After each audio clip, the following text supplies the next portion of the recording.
Oh, no, my light's not on. Welcome to the Gordox Pub, where we're going to make it whether you want us to or not. You'll like it. That's not, we're going to make out whether you want us to or No! We're too far away from that.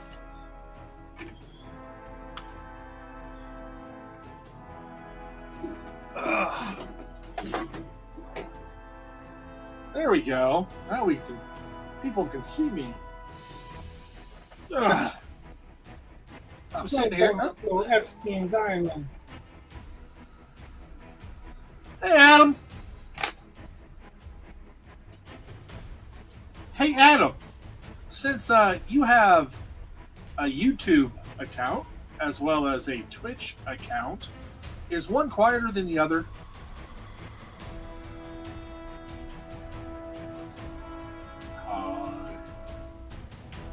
Okay. Cool.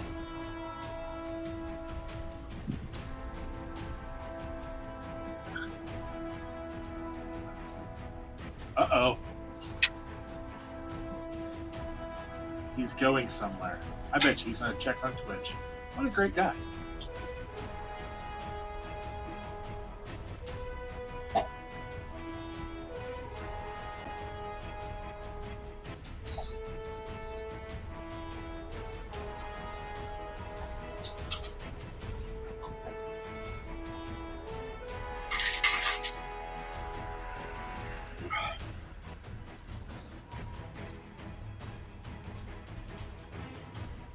Oh, no. Today they seem identical. What? He said they seem identical. Which is kind of funny because it's an audio issue. And identical kind of sounds like visual. But, I mean, I get what he's saying. He's completely right, and everything that he's saying is correct. I'm just finding humor. You gotta be careful about that, like I realized that. Somebody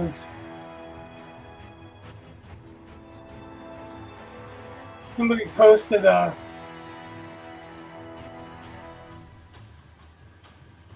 meme that basically says if you don't like what's on somebody's wall, you can just scroll past or whatever. Yeah? Instead of trying to tell them what's right. And I found it ironic because at the end of that post it said more people need to do this. But like, isn't this post telling people what they need to do? Then my cousin wanted to argue with me, like, why didn't you just scroll past? Blah, blah, blah. I'm like, first of all, it was a joke. That's why I said LOL. Second of all, Oh. Okay. Well, thank you, Adam. That would be funny. Not that I'm trying to play favorites or anything, but I'll just post that right there. Twitch is more snappy. There's a delay on YouTube, so that Twitch, it's more responsive and you get the post quicker. Cool.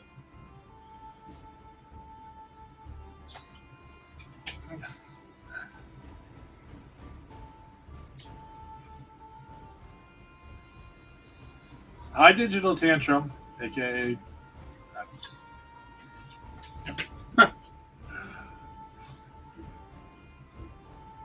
Sometimes I get the feeling we repeat ourselves. Yeah, so for that contest, I literally started over from. I mean, I had the old one, but I started over from scratch. I just. Oh, there's an ad over your chat window? I'm sorry. But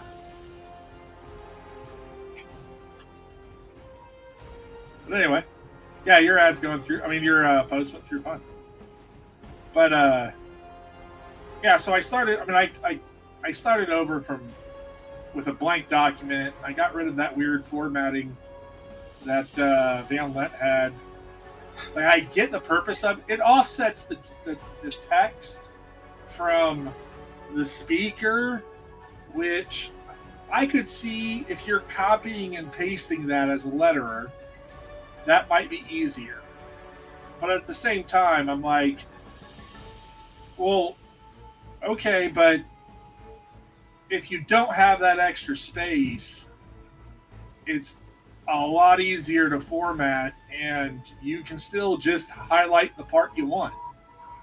And I did indent the dialogue. Actually, I tabbed, because if you're copying the actual dialogue, you're not going to get the tag, so you won't get the tab. So I don't know. Like, I thought my way was pretty clearly understandable.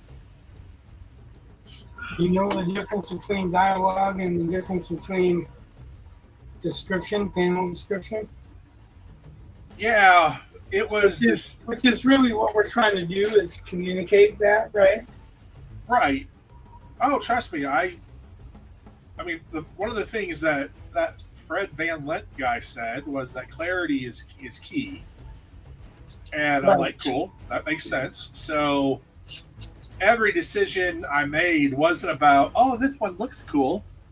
You know, it was like, I would argue every part has a purpose. Like the numbering that you didn't like actually helps offset it better, I think. Also, make sure you get all the parts. The numbering that I didn't like was because it's the numbering of basically the numbering of the word bubbles, which I wasn't really getting.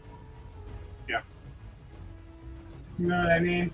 Like, well, I mean, it went against what I was thinking, because I really wasn't getting why it was there. And I can completely, I mean, I get that.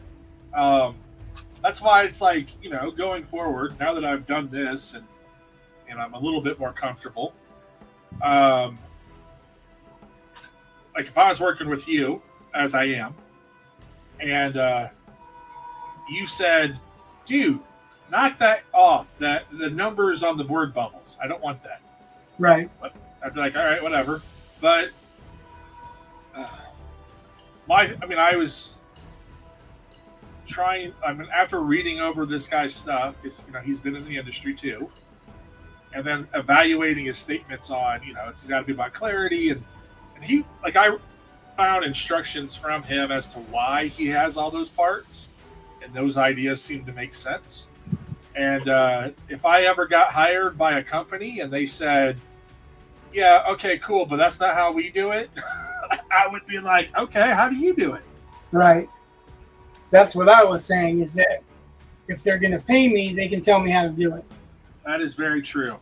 But until they're paying me, I know how to write, I know how to tell a story, and I know how to hook people. So if I'm doing my job, then it shouldn't matter the technical parts unless it matters you're trying to count how many word bubbles are in the page or whatever. But again,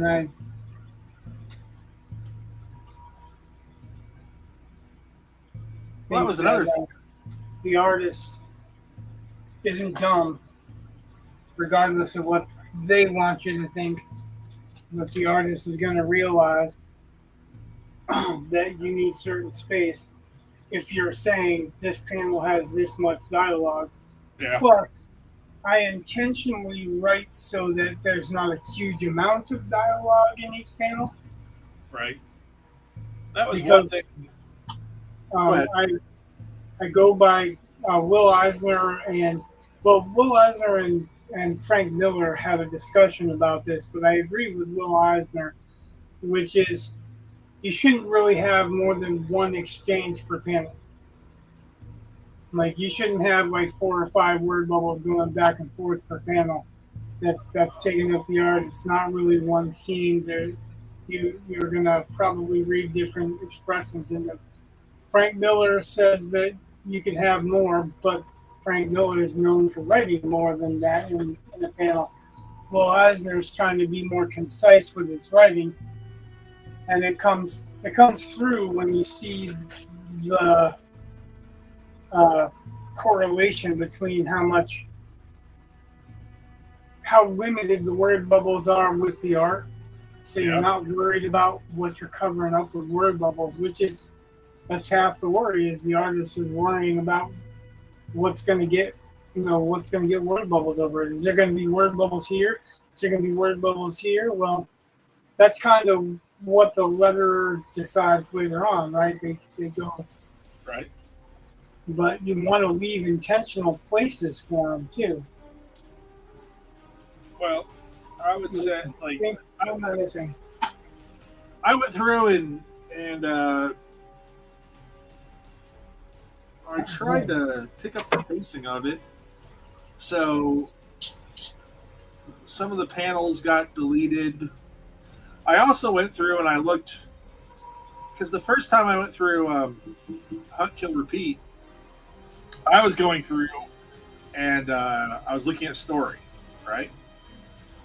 Okay. And I wrote the script yesterday, and I said I was going to go back through today, which is what I did. But I also went back through the comic book and started counting panels and the different, to kind of see if there was a range of what was normal through the comic book. You know what I mean? Like an average. So I knew that if I had too many panels or too few panels, because I know you can have several panels, but at the same time, it's like, well, every panel's taken up, there's only so much space, so you have to, figure out how to break that up. Here's my thoughts on panels per page. Okay. The number one selling comic book type nowadays, by far, is manga. Yeah. And manga has an average of 3 panels per page. Okay. And so 3 to 5 panels per page allows a lot of art to be done, allows scope and scale, but also it allows, if we need to, plenty of room for word bubbles. So I try to keep mine between 3 to 7, but mostly 3 to 5 panels, which you've noticed as we've gone through this. Oh, you have that real quick. Have that. Hi. Go out song. September. September? He goes back to school in September. For that, when that song. On Monday. Yeah, you got more than the day off of school, Bob. And 2 days. You got more than 2 days off of school. you got a little over a month. September. No, 40. Yeah, I have no idea for sure what day you go back. Double check that. Well, that's a good idea. Why don't you double check?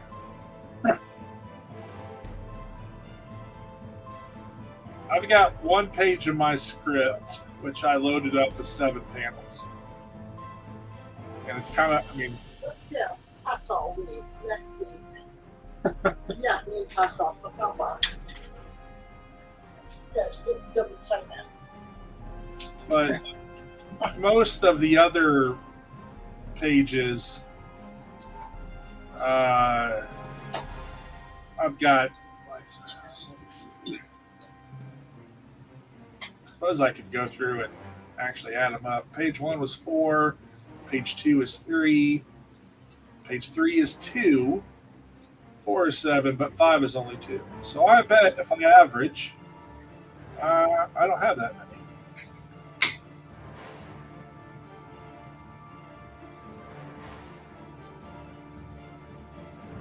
Yeah, I got a little over 3 panels per page, but not much. It's not 4. So I was also trying. So I had this idea for, and it could be done with anything, I suppose. But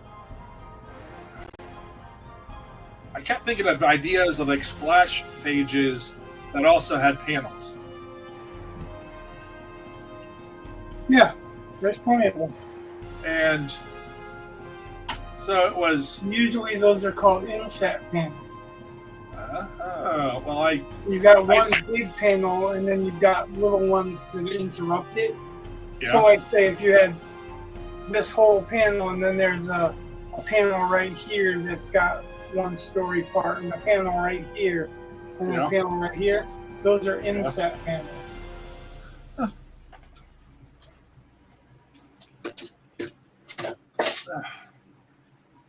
Terminology is, I think, the hardest thing that I noticed with your manuscript was that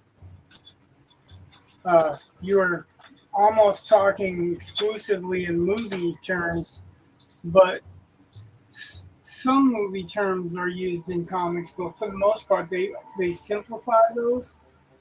I took a lot of that. Like any reverse shot means that you're going to shoot something and then turn the camera around and shoot the opposite.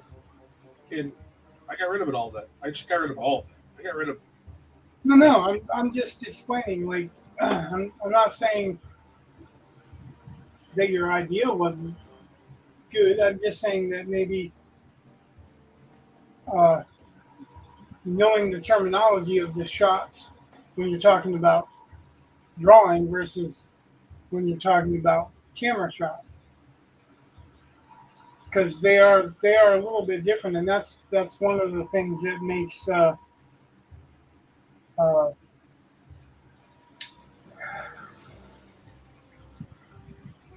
storyboards different, because storyboards you're allowed to show movement with arrows, and that's archaic in comics. They don't want to do that.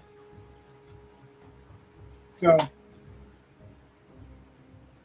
you're not supposed to, like in comics, you're not like pan out or pan in, but there's actual arrows for that in storyboarding where you're going to say, oh, it's going to be this shot, and then you're going to get closer. You can't really do that in a still, you know what I mean? Yep. And that's why I mentioned your camera terminology, because, like, say if you wanted to do a bird's eye view when you're looking down at something, sometimes that's called the helicopter shot. But pretty much if you say bird's eye view, that gives the artist some selection. He could go from straight down, or he could go pretty much at an angle as long as it's from a certain height. If you're just tilting it down a little bit, then it's kind of a down shot. It's just a downward angle. Up shots, this is an up shot. So usually you don't have like wide shot, extreme wide shot, and all that, because a wide shot pretty much is an establishing shot. Like an extreme wide shot in movie terminology, that's an establishing shot. So it shows the city or the neighborhood or wherever you're establishing the scene is going to be. It's really weird. Like, I was breaking it down and looking at those different examples of scripts, and there's a few that have that stupid ass spacing for dialogue. Some of it has double spacing, where it's spacing from the side of the page for the speaker, and then another set of spacing for the actual dialogue to begin. And some of them just start on each one. Right. Some of them write in caps. Some of them don't write in caps. Shit, like the example that they had for Alan Moore, everything was in caps except the dialogue. So it was like huge paragraphs of caps that was hard to read, with a little bit in the dialogue. Adam says the book Shot by Shot is great for writers and artists. The information is available pretty easily to find too. But I have several comic writing books. I've got Neil Gaiman's. I've got 2 Alan Moore's. I should send you one of them, but it's frustrating. Alan Moore writes so much stuff. He's so controlling that he just basically wants somebody to be a photocopy of whatever he's imagining. Yeah, it's pretty tough. There's no freedom for the artist at all. See, my thing is I want the artist to help me tell the story. Like, I've got ideas for things, like compositions but if the artist has a better idea, I want the better idea. Well, and that's what I was saying too, is that some panels you can just say what you want to get out of that panel. Chuck Dixon does a really good job of that. Instead of controlling the camera angle and all this other stuff, he maybe controls the camera angle for one panel. But a lot of the times he just tells you what he wants to see in the scene. And then it's up to the artist how they direct that scene.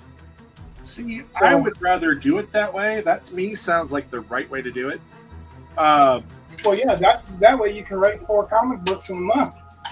Well, and the pay for page rate. Yeah, but my thing is like, I don't mind putting in what I said, like, to me, unless there's a reason for a visual, like in the script I just wrote, and you haven't seen this because it's a change I made. There's an article of clothing that I wanted for the character, and I think that's kind of important. The rest of it, I really don't care. So, like, there are certain things that but for the most part, I figure I'm the writer, not the artist. They're all suggestions. That's like when you want to condense panels down, and I'm like, go for it, because I don't care. Yeah, it's not that I like want to condense all the panels down or whatever, but I know. Some of them just seem like you don't need that extra panel to get your point across. Some of them do. Like, you'll see, like, Alan Moore is a good example. You look through that script that's on that site, there's at least one page that says same exact panel 3 or 4 times. Yeah. Who the fuck wants to draw the same exact panel 3 or 4 times? You just copy, Yeah. Which would also speed up the production of the comic book. That's no fun for the artist, though. Well, so I played around a little bit with that on the script I just gave. I hope it doesn't matter if I talk about it, but there are 2 cabins in the script, and I made the second one. The setting is different, but the building's the same. And there's an in-story reason for that. So there's some slight differences, but I tried to do that where, like, there's something going on, but it's like the same building, or like there are parts of it where I there are some slight changes, but they weren't huge. Or like there's foreshadowing in the very first panel that ends up mattering on the very last panel, and all that's done through the art. So, like, some of the, so it may seem like I'm being like kind of cheap on some of the visuals, but actually I don't think I am. I suppose we'll see what they do, but I gotta tell you, I like the idea. That was the only. I was like, I really like this idea. I think that I don't like the name, which is why I changed it. But I think the character overall is is more interesting. Like, I think they did a great job with the first 6. I enjoyed it. I couldn't get in after the first one. Like I was like, yeah, okay. Well, Of course, everything is different for everybody, but yeah, I wouldn't say it was like groundbreaking or anything, but it was all right. Got a protagonist, got an antagonist, it's got motivation, it's got a style. All right, cool. And I tried to incorporate some of that even more in the revision. Just so, I mean, there's some stuff that's one of those things I like in my fiction. If you have a series, I kind of want to see an evolution of things. And it's not quite the same thing as member berries, but it's close. Like, I think some of this stuff gets a bad rep with people just calling it member berries. But like in Batman Beyond, did you ever watch that cartoon? I might have seen some of it. So, so like Adam said, yep. So, like there's a gang of Jokers, which are really kind of pathetic and weak, or like Bane, spoiler alert. Bane is a dried up husk. Just, he was on the juice for too long, So, I mean, it's kind of neat to see how, what happened after. It's not the same thing. Oh yeah, look, it's the member berries, but I think it's no. It's a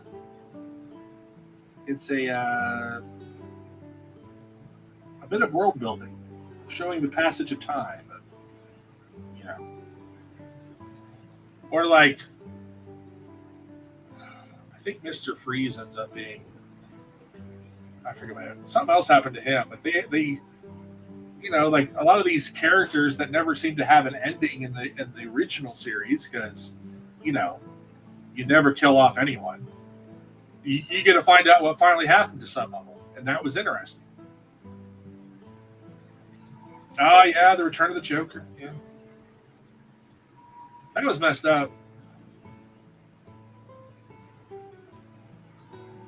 Although it's 100% everything that I like about, just what I was just talking about. You get to see an evolution. You get to see this is what happened later. And this is how it's affecting this new world. So I think it's great. Did you see the news about Robert Downey Jr. and Marvel? Yeah, playing Doom. I am not overly excited by that. No, I'm not excited by it at all. Because I don't see.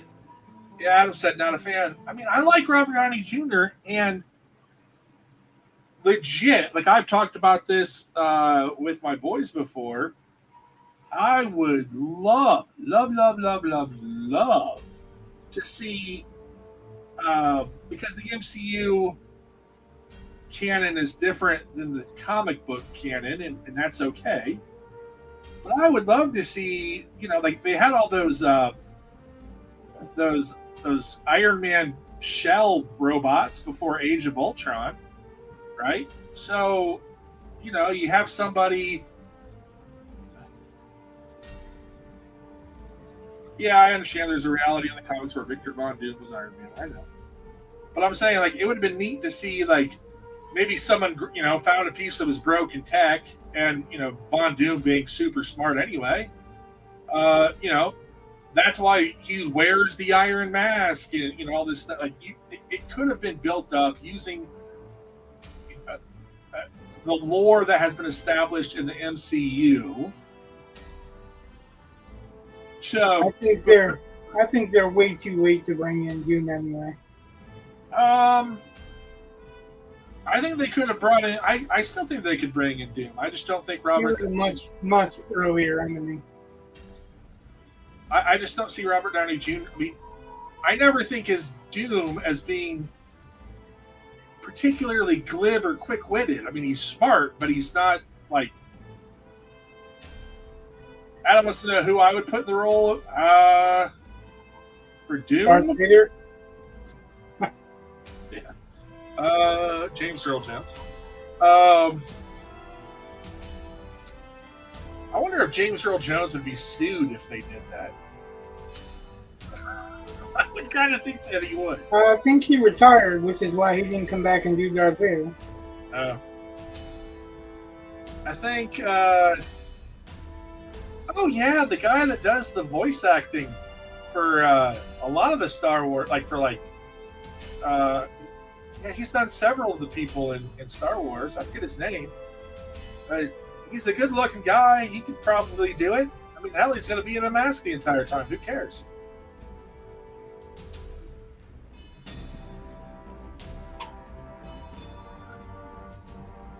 Yeah, I mean, anyone can be the voice.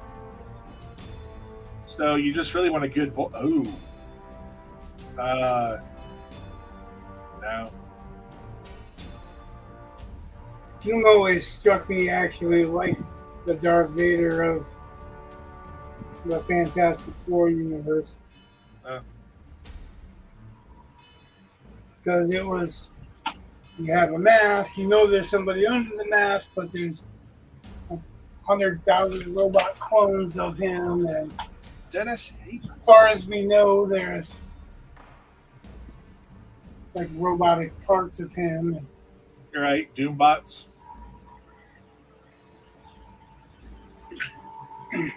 So yeah, I don't know. It's I always feel You can't do Doombots. Doombots now. It's too close to Umbop. Yeah. Uh-oh. Put a link to an image. Oh no. Who knows what that could be? Ugh. Oh. I don't even know if I can. Here, let me see if I can do that. No, I can't.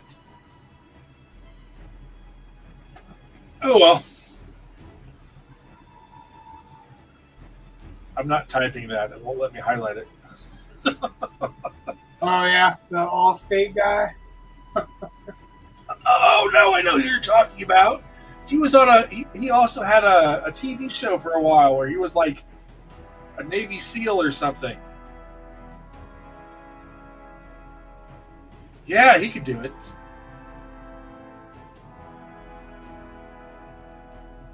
The guy that does the Arby's commercials could do it. The guy that does the Arby's commercials. That's Sam Elliott. Not Sam Elliott. The other guy. Who is the voice? Oh, you're talking about Vincent D'Onofrio. That's what he said. Wilson Fisk and Daredevil. Oh.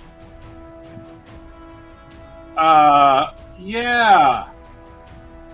Ving Rhames. Movie? Yes, the movie Daredevil. Ving Rhames, the black guy. Oh, He's no. also Oh, Ving in, Rhames. he's in the Mission Impossible series too. Yeah, he'd Yeah, I be a like good Ving voice Rhames. for him. He'd be a good. I mean, it's just.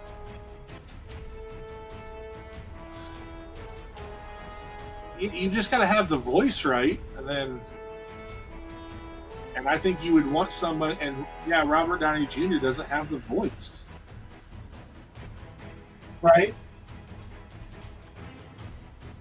Like So- when they introduced him, they're like the greatest actor in the world, and I'm like, no, he ain't. He's a good actor. He's not the greatest actor in the world. Would have been nice to have the problem is that you can't do like Ving Rhames or Michael Clark Duncan or any of that. I mean, obviously he's dead. But You couldn't do that because everyone would be bitching that Victor Von Doom is a black guy. Well, you know they will. You know they will. Here's the thing. I'm saying we need a voice. It can be another Darth Vader. I don't care. Black guy voices and a white guy acts. I don't care. He's Latverian.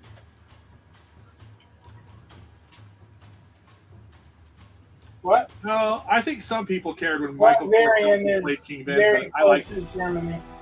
Well, it's as real as Wakanda, but what? I said it's as real as Wakanda. Dr. Doom's country was made up.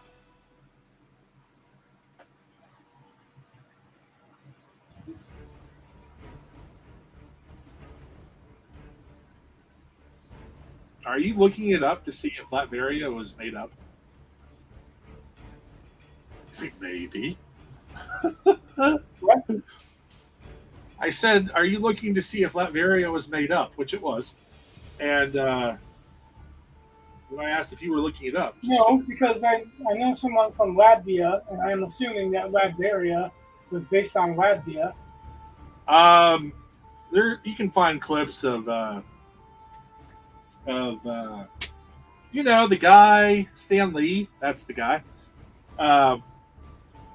Being rather pleased with himself when he came up with that.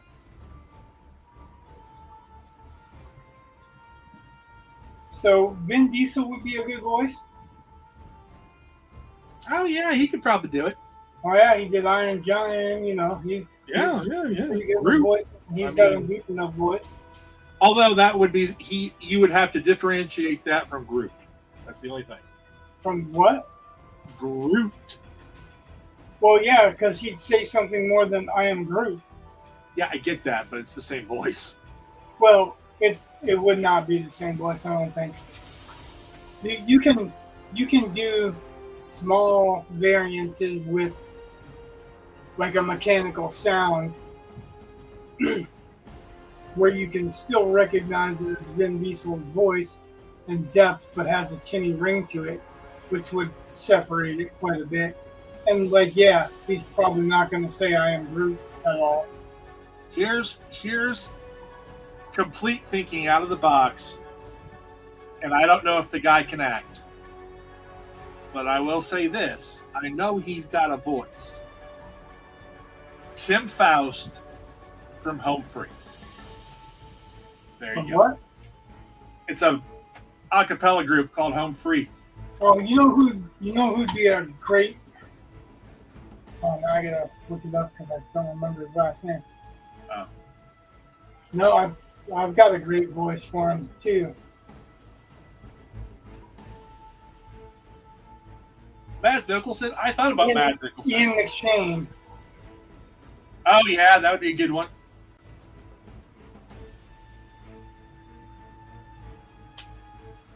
The only reason why I said Tim Faust is because he's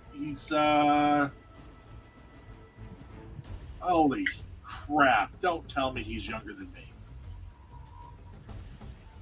Oh my! I think he is. I'm going to be kind of upset if he is. I don't know why that's. Dear God, he's younger than I am. That just makes me feel. God, that makes me feel. But anyway, he's got a huge range, super, super deep, low, all the way to very, very high. So he can have the gravitas if he wants, if he can act. But Ian McShane, Mads Mikkelsen. I don't think Mads Mikkelsen's voice would do the trick. Yeah, but I think you could probably run it through some kind of synthesizer and it'd be okay. Like robot it up. You know what I mean? I think Ian McShane. If Tim Curry's got a good voice too, by the way. Ooh, Patrick that would have been awesome. I am always Tim Tim Curry would want to do. I'm like, yes. I would like to put yes, because the guy's amazing. I mean, I realize he's Just the older now. voiceover, yeah. I mean, Yeah. Joe Pesci, no, not Joe Pesci, Joe Piscopo. I don't know. I'm still going to say Tim Curry is my hands down favorite.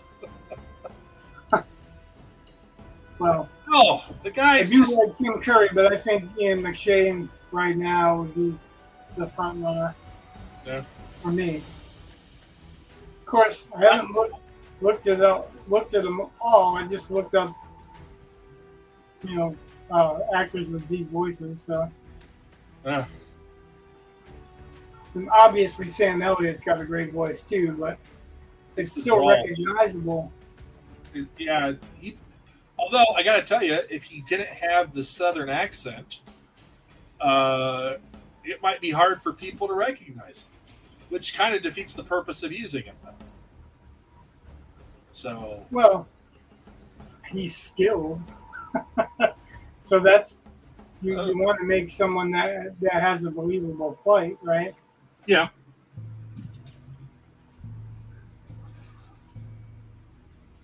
But yeah, like I think Ian McShane would probably be my tops at the moment.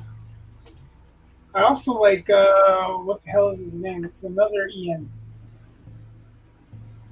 and he was in Game of Thrones. I don't know. I never really watched it. Ian Glenn.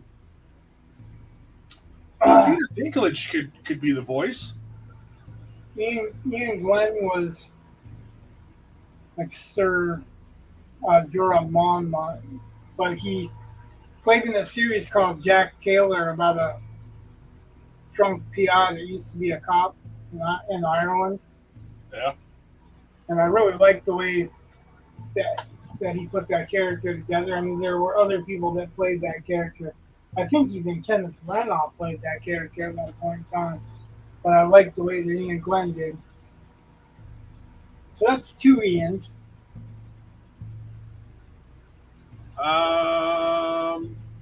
What about Jeremy Irons? Isn't he dead? I don't think so. Let's see. Maybe Doesn't list the dead date. Huh? Doesn't say he's dead on Wikipedia. Okay. I suppose he probably could pretty well, actually, thinking about it, because he has that. He can pull off that German flair. I don't want to say accent because, what I'm saying is like there's your cheesy German accent that all right you see all the damn time in movies, but then you've got this is gonna sound funky, but Bronson Pinchot. I've heard him do two different German accents in an audiobook, and he's got a very, very versatile voice where he can go from a little girl to a big deep villain. So he's pretty skilled too. He was doing Larry Correa's Grim Noir Chronicles, and there's two different Germans in it. And what was really impressive for me is that not only did he pull off two different German accents or two different German voices, it was two different voices, but you could tell it was two different parts of Germany. Like the way the flair, the way the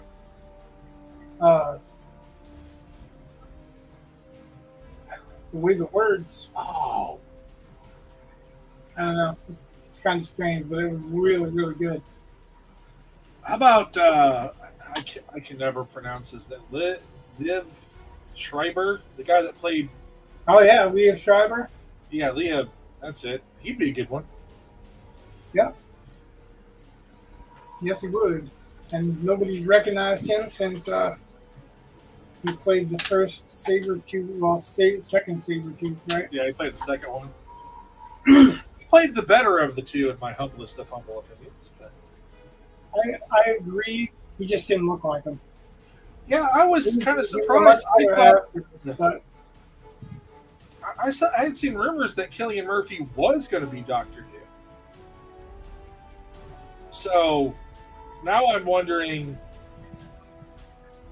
if it's going to be one of those things where they, like variants, and it kind of just detracts. I don't know how else to say it.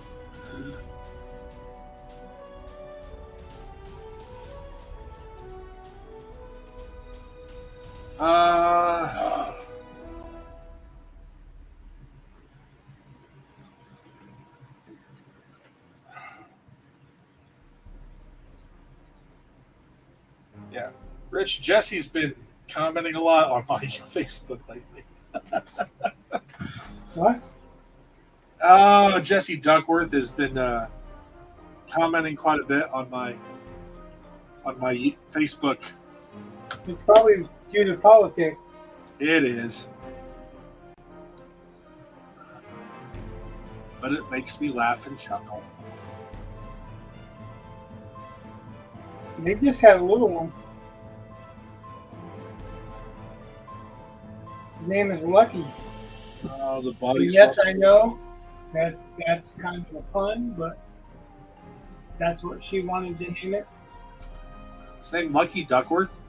Yep. Part of me finds that amazing. Just amazing. I tried to get my wife to name our second son Penn, like Penn Jillette, and then have his middle name be Mark. And she almost went for it.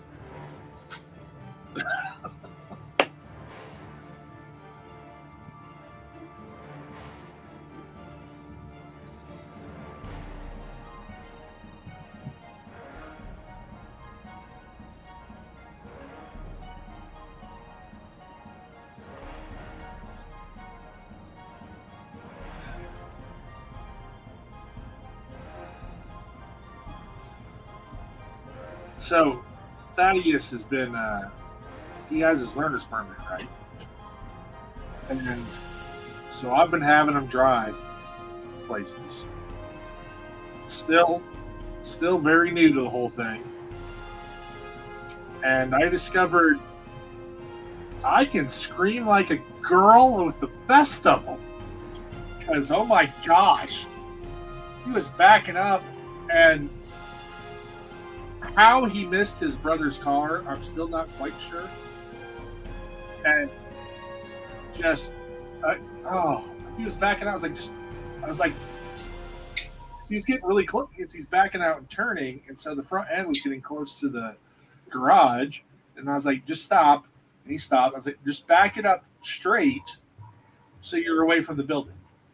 And he decided just to complete the rest of the turn, which is why, we nearly hit the garage and his brother's car. And yeah, and of course, that's also the side I was sitting on. So, it just seems kind of close. And he gunned it. Just, and so then I screamed. And then he got all upset with me. Because you scared him, probably. Oh, I know I did. I was like, look, dude, I was scared. I will admit it. You got super close. Like, just, it's okay. So, then he drove the rest of the way. We were dropping something off at his mom's place of work. So, that was fun. But after he drove on the sidewalk the first time, I was like, oh, goodness.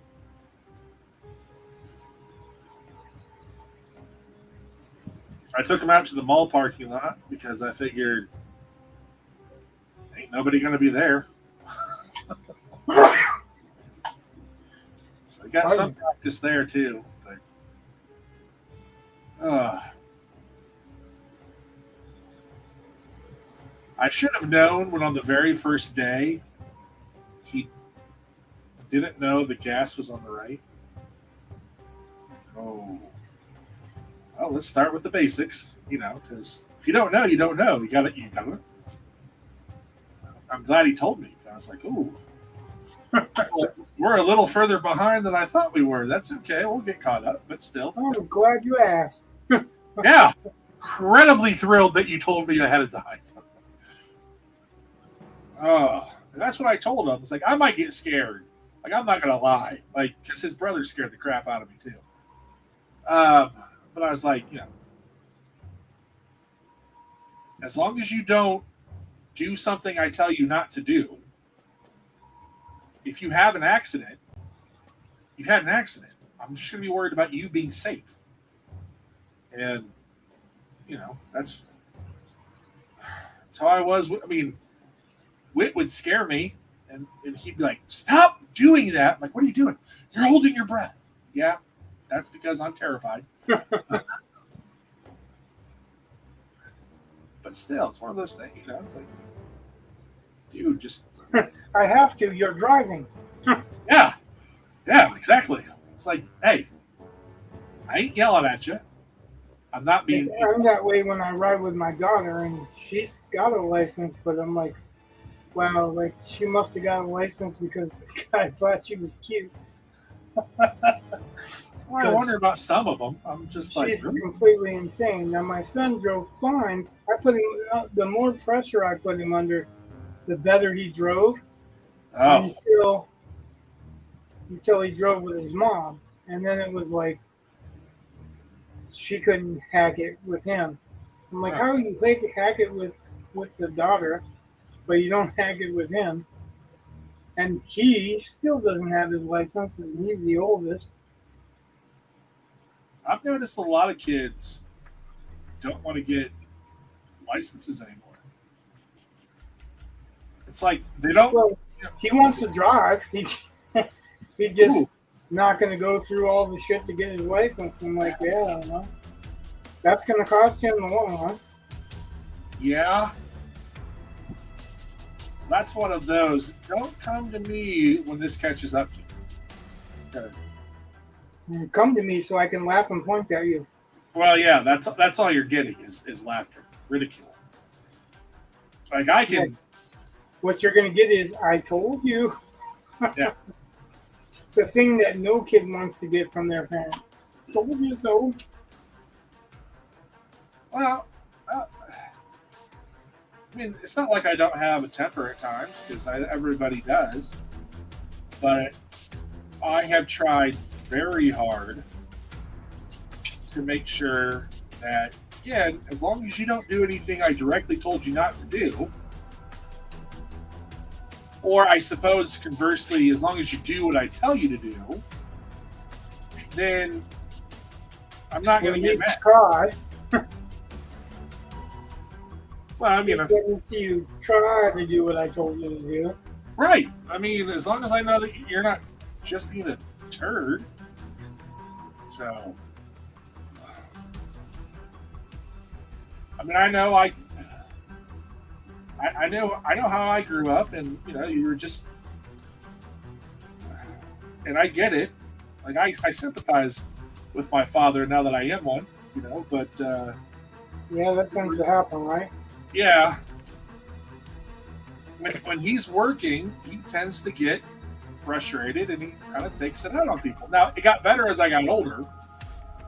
Because, I mean, I remember helping him once. We were... Oof, it done gone deep. Yeah. I was helping my father when I was much older, like I was married already. I was helping him switch out a toilet. And we got the old one off and discovered that the flange was all kinds of messed up and jerry-rigged and everything else. fun home renovating type stuff. And I knocked a bolt into the hole, and I'm positive if I had done that when I was like 12, I would have been yelled at. But as an adult, I don't know if it's just my father's calmed down, or if he realizes I'm big enough, I can just walk out. So I don't know, but it was way cooler. But that's why I try to if I want my boys to not worry about helping me with things. Like the only time I want them to resist helping me is because they're lazy. Not because they just hate working with me. And I don't hate working with my father. It's just it took a long time for me to get to where I could.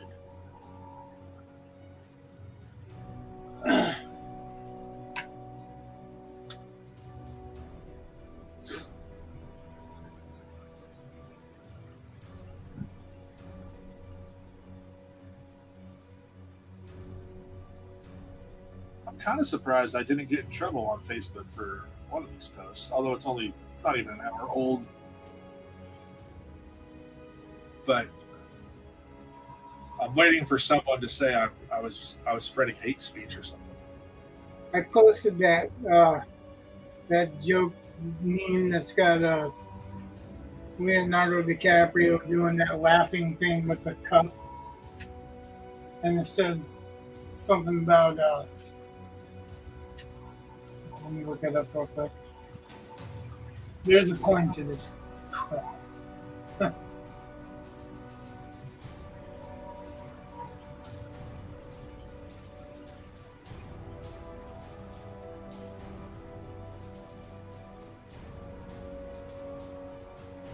Because they flagged me for false information.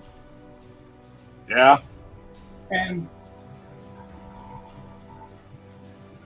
what they flagged me for false information for, they covered the post. Damn it. Oh yeah.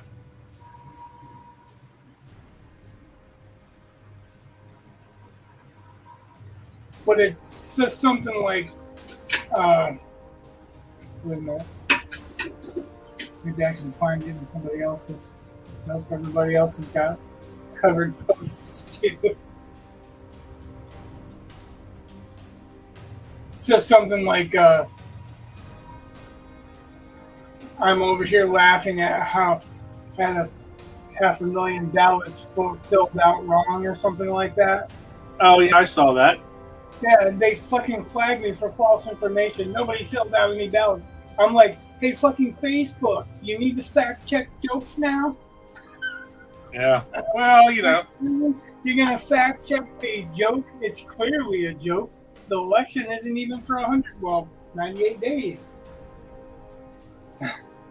Yeah. If they they flagged one of my posts recently, and it was from like 2020. Yep, they did that shit to me before too. Like, and really? Like, so you're so desperate to fucking try to stop me from speaking, you're gonna go into posts that are fucking 2 elections ago. Right. And then what was extra funny was I went ahead and I copied the text of it and posted that. And that never got flagged or anything. Weird. So right. It's only that original post, right? Yeah. And the original post didn't say it wasn't, they said that Kamala Harris never said this. And I'm like, I never said she did, and neither does the post, you morons. I learned how to read. Right. So because they're not reading, it's algorithms that are anti-Kamala or pro-Trump. And yeah, I know. Mine was either. It was just being facetious about the change in who was going to be running. So it really wasn't making any claims, seriously claims. It was fucking a joke. Well, I don't think anybody didn't really think that was a joke. Oh yeah. But that's what's going to drive people away from Forrest book, Fascist book, PC book. I feel like hate stuff and pretty much Facebook porn all the time. And they always come back as nothing is wrong with this post. I'm pretty thick-skinned and don't flag things for nothing. Yeah, pretty much. If you want to, mock certain groups, they're okay with it. It just has to be the right groups. Yeah, like Christians. Yep. I know. Christians, white guys, that's all good.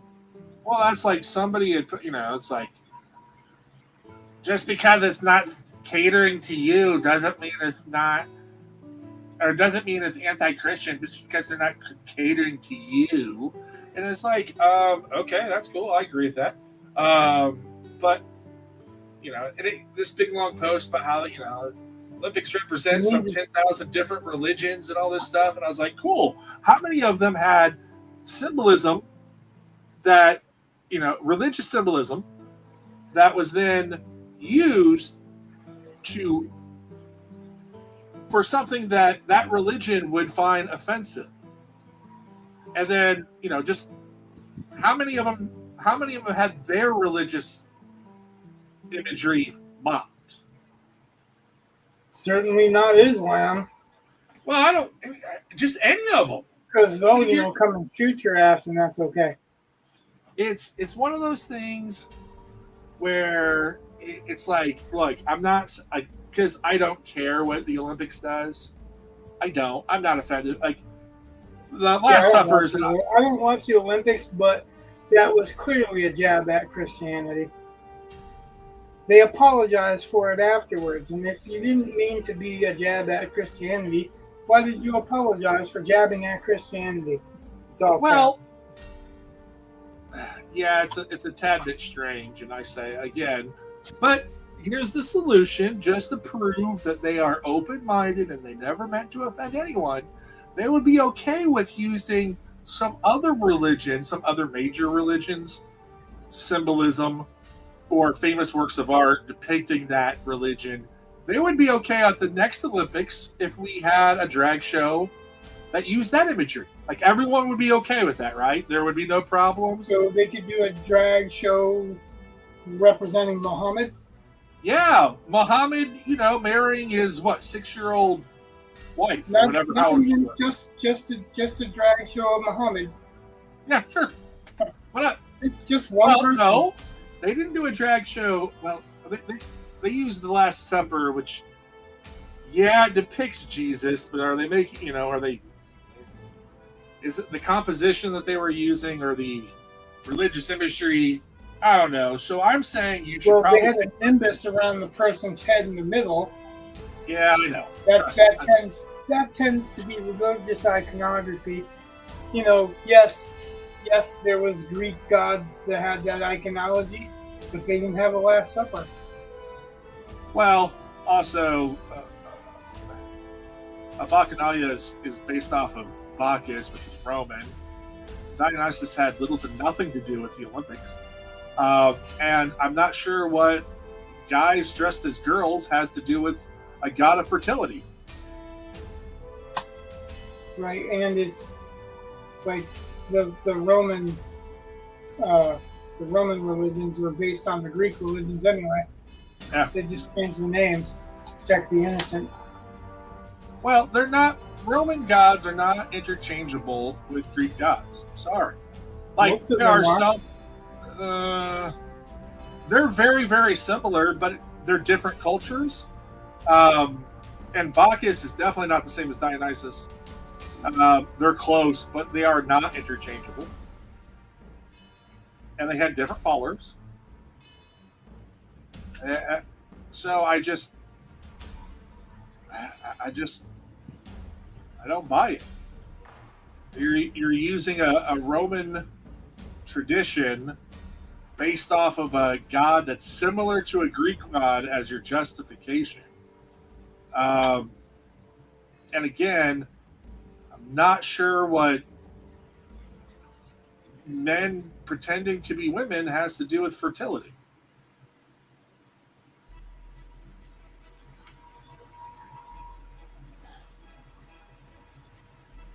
I don't think they're interchangeable with the Norse gods either.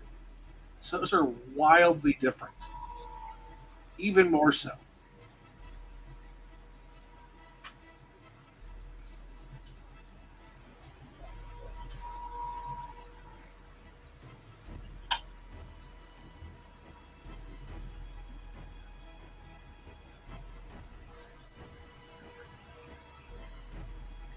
Well, anyone that saw it knew exactly what they were doing. They can Oh, I count. know. They can count. They know it's religious iconography that they're trying to destroy.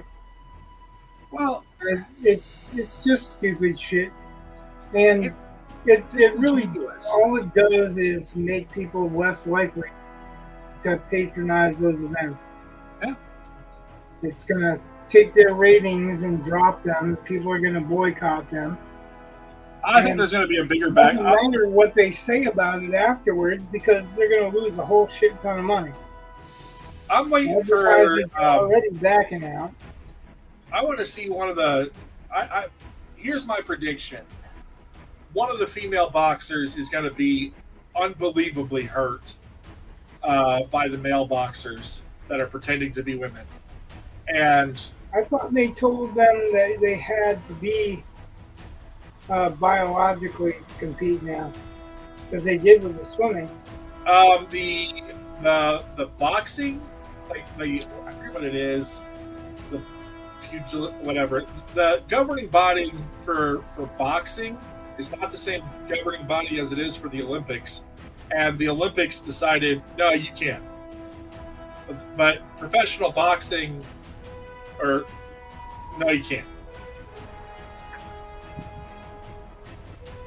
And spokespeople from the Olympics said those men pretending to be women are women. It's like, well, okay. You guys apparently don't know what women are. You don't mind hurting them, but when somebody gets hurt and hurt badly, there'll be a backlash, and I feel bad for whoever is going to end up being that person who gets hurt.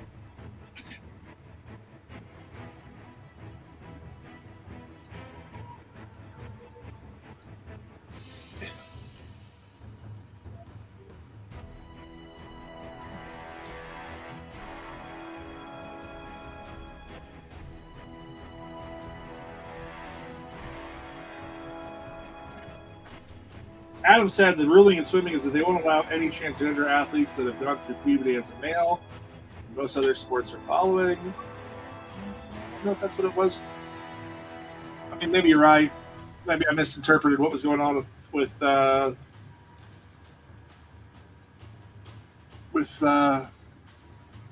boxers. It's pretty clear that if you have to change your gender, which now the argument is changing gender doesn't mean changing sex, because sex is biological, gender is not. Okay, Great, because then you gender can is use the language. restroom based on your sex. Right. I don't care how somebody wants to dress. It's where they're undressing that I start having problems.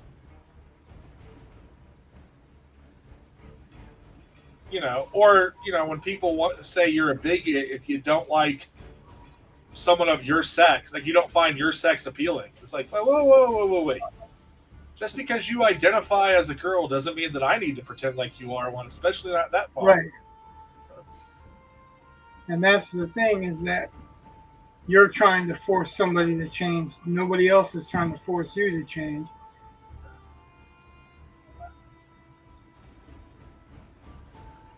They're trying to force me to have their opinions or agree with their insanity, really, because they are not what they want to be. If you want to make the argument that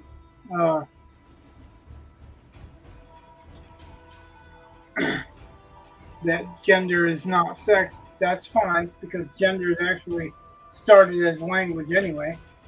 So I will agree with that, but that doesn't mean that I'm going to pretend that you're any different than what you were born as, unless you have some type of operation to change you. And I don't think it's bigotry or whatever if I don't want to be with an unnatural woman, because to me that's a lie. You're going to force me to live a lie? I think that's crap. Adam would like to change the subject to Deadpool. And I'm going to I guess. got nothing for you. I could care less. I haven't seen the movie, and My boys wanted to see it, and one wanted to see it one day, and then they both wanted to see it the next day, and so I've seen it twice. And I'd still argue, of the three, it's the worst one of the three, but it's still a good film.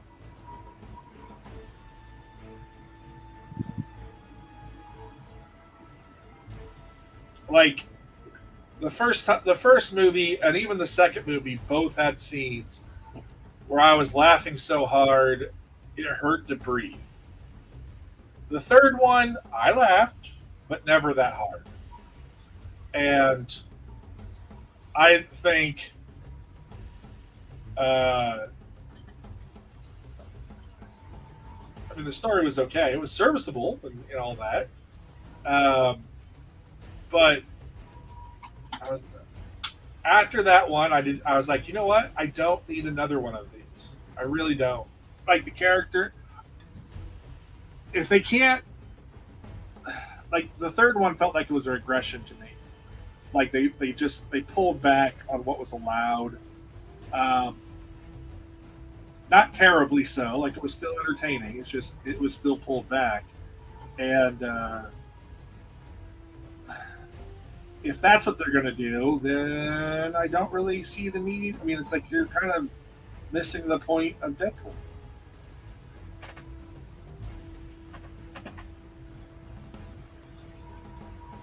Well, Adam doesn't want to spoil anything for you, Rich. I'm assuming that nothing I said tells you anything other than I didn't find this funny. You spoil. I don't care.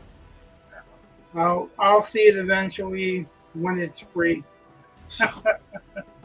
I just don't care enough about it to go see it. So yeah. I remember I saw the first one with my wife, and we both were kind of like, "Oh, that's a little concerning." Like, it was okay. I mean, I kind of knew what I was walking into, but this one, they went there. Okay. The second one, she did not watch. And so, my youngest son is 15 and or 16, and he's old enough to watch them, but he's never seen the other two. So after seeing the third one, I came downstairs last night, and he was watching the first one, and I was like, all right, whatever. And then this morning I woke up, and he was like, "Oh my God, you were right." And I was like, "What?" He's like, "There's a lot more pegging in that first one." It's like, yeah, I was scarred. I warned you, though. There's a lot more what? Pegging.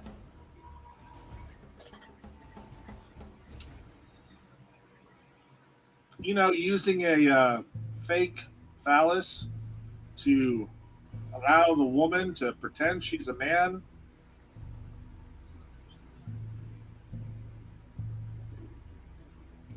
Yeah, the parts that like I skipped.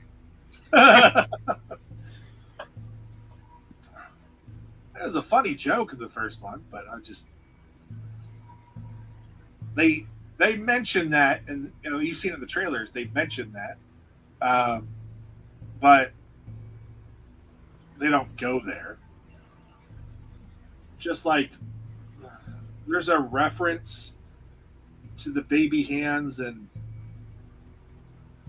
baby junk in the second one, where like the first film he cut his off his own hands, so has to grow back, and the second one he's ripped in half and has to grow the bottom half of him back. So, which are both hilarious scenes, but it gets a slight nod in the Disney one. So I'm like, oh look, baby hands, but then it's gone. So it's like there are callbacks to the really funny stuff, but not the actual really funny stuff. So, like I said, it was fine. I wasn't upset, and I wasn't upset when my son wanted to go see it, and a friend of mine wants to go see it, and I was like, whatever. Like, I have AMC A-list, so I can go for free. Well, free. I pay for, the ability to go several times a week. And I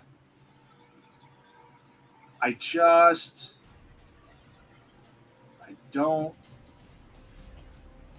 Yeah, I can't see a fourth one doing better.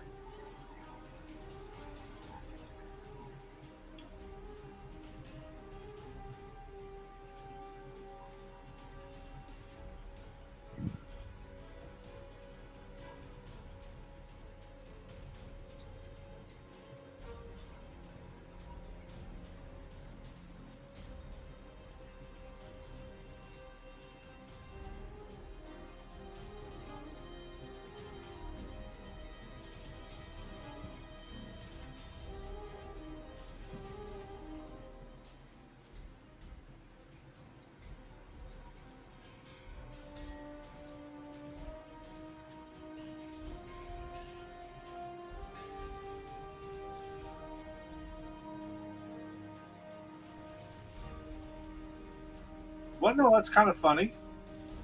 At least I find it funny. You probably won't, but I think it's a riot.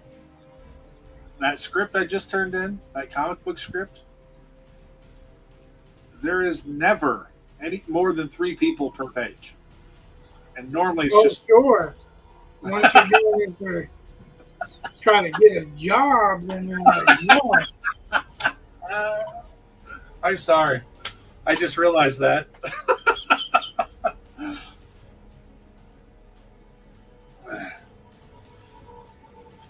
Let's just say I took everything that... Well, what city does Mastiff take place in? It's called New Shiloh.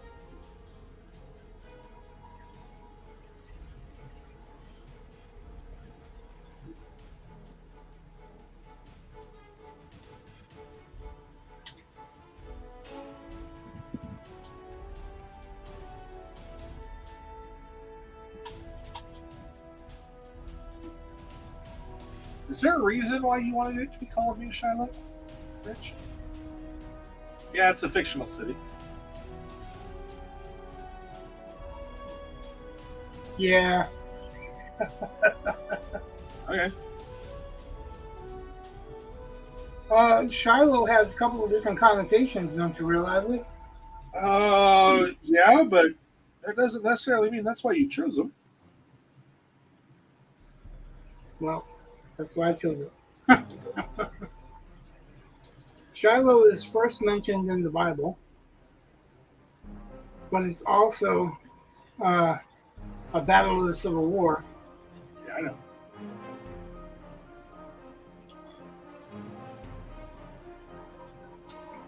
I knew a girl named Shiloh once, long ago. I did too. That's not part of it, though. Oh, I was probably single digits when I knew this girl. She went to the same daycare as I did. Adam said New Shiloh is an actual city in Tennessee. Good for them. Oh, yeah. Well, we may have to drop that H then. There's probably more than one New Shiloh.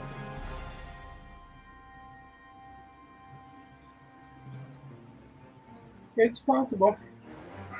there's actually a joke I wrote into. It's not much of a joke. Um, into that short story I've been working on with the witches, um, where I think there's, I think it's Swaziland, either that or Swayze, one or the other. There's only one in the world that's in Indiana. So I mentioned it in the story because most places, like I remember once, I have my location turned on for most of the stuff on my phone. So when I Google restaurants in Warsaw, I'm assuming it will find me restaurants for Warsaw, Indiana, which is where I was 20 minutes away. Oh, no. Poland too. I know. I'm like, what the hell language is this? And I was like, oh, hold on. Restaurants in Warsaw, Indiana. That's better. There's only one New Shiloh in the United States. I find this. But see, that's the trick too, is that you're assuming this is the United States. Ah.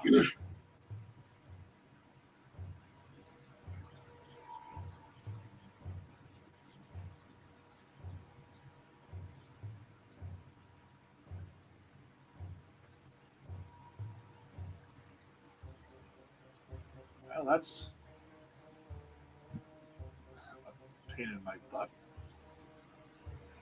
There are way too many. Well, there are 24 places named Shiloh.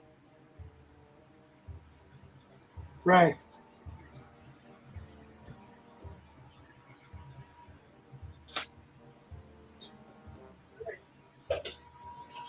Or maybe we just really liked Tennessee. Well, I lived in Tennessee for a while. Where have you not lived, Rich? It's starting to become one of those things. What's that? It's like my former department chair would usually start off all of his stories with this one time when we were drinking. And it got to the point where I said, maybe you should just tell us if you haven't been drinking. Otherwise, we'll assume that you have. Well, we've moved around a lot, so. Apparently. But after, as a kid, we moved around. My parents moved around. My mom moved around a lot. We lived in Michigan. We lived in probably 7 or 8 different places in Michigan. We lived in South Bend for a short time and during the summer. I've been in Elkhart. I lived in Nashville for a year. Well, just one of the suburbs of Nashville, Davidson County, basically Nashville and a few small suburbs. Okay. I lived in a couple of those suburbs, so I lived in Nashville. I wouldn't mind moving to Tennessee, or even It's Kentucky. nice. I mean, there are its disadvantages, but there's a lot of advantages too. Like, they don't take state tax out of your check, but they tax everything. So if you're buying milk or clothes or whatever, it has a tax on it.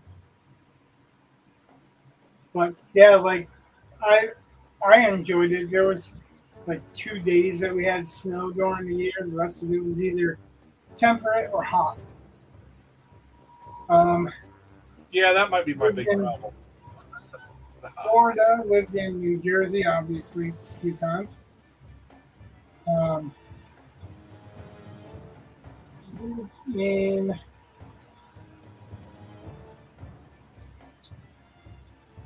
Maine, obviously, New Hampshire.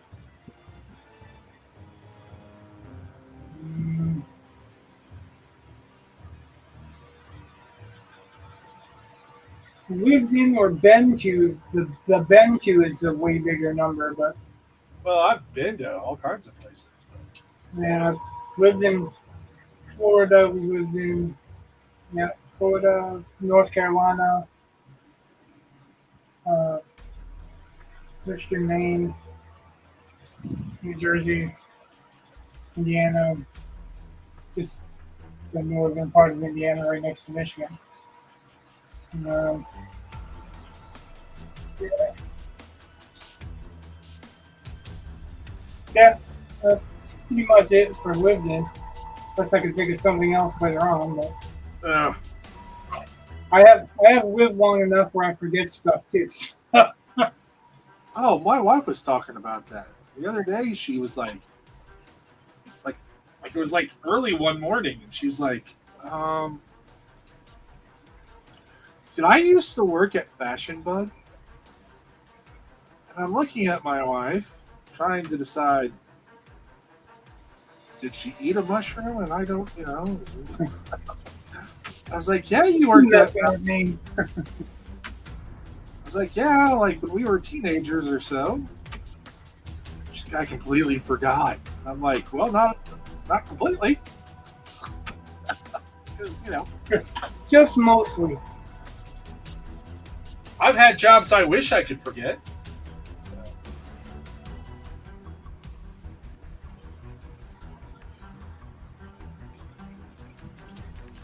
Yeah, we moved a lot of places. When I was a kid, we moved around a lot. So, like, we may not have moved from state to state to state as much. I mean, we did a few. That was Tennessee, was 85, 86. We moved from New Jersey to Michigan to Indiana to Michigan, then around Michigan, a few different places. And Adam, I think you were saying you were a young spring chicken. Florida a couple of times.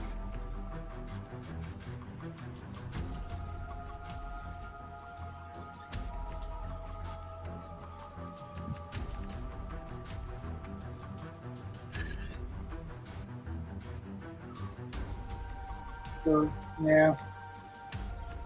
The places I lived a few different places in them.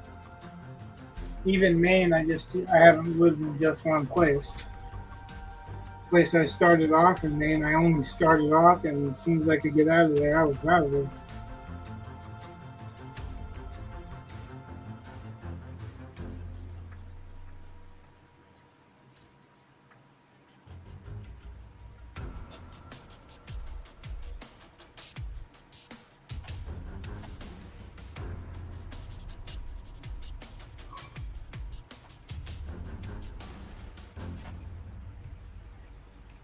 Ugh.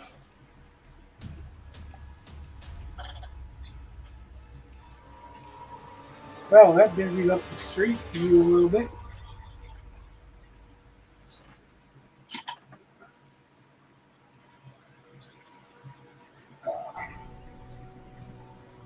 That looks like some destruction there.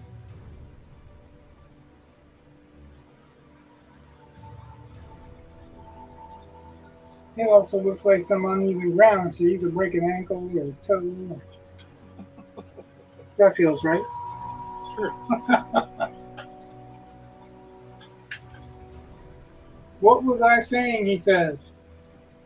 Did you see what he wrote above that? No, I looked back after. Ah.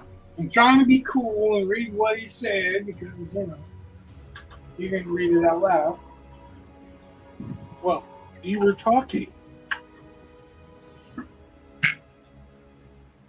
Yeah, I don't talk about anything important.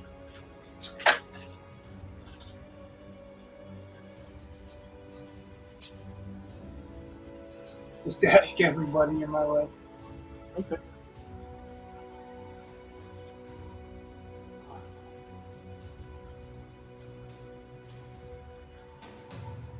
He said, "I appreciate both of you because most times I say nothing of importance."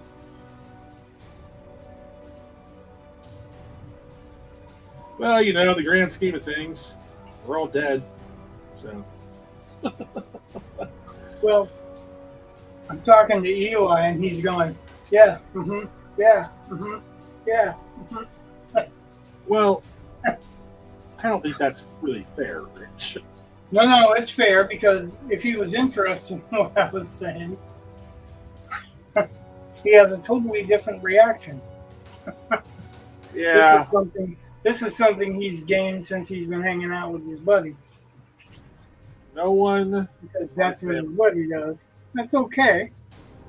It's just, it's what I'm saying. Like, nobody cares. Let's not pretend like it's something it's not.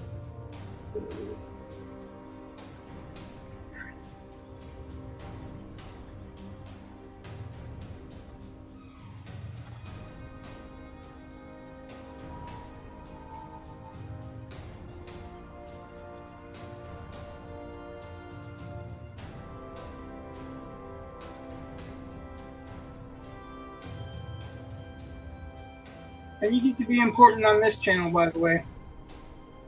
There you go. Yeah, Adam, you make the evening pass by.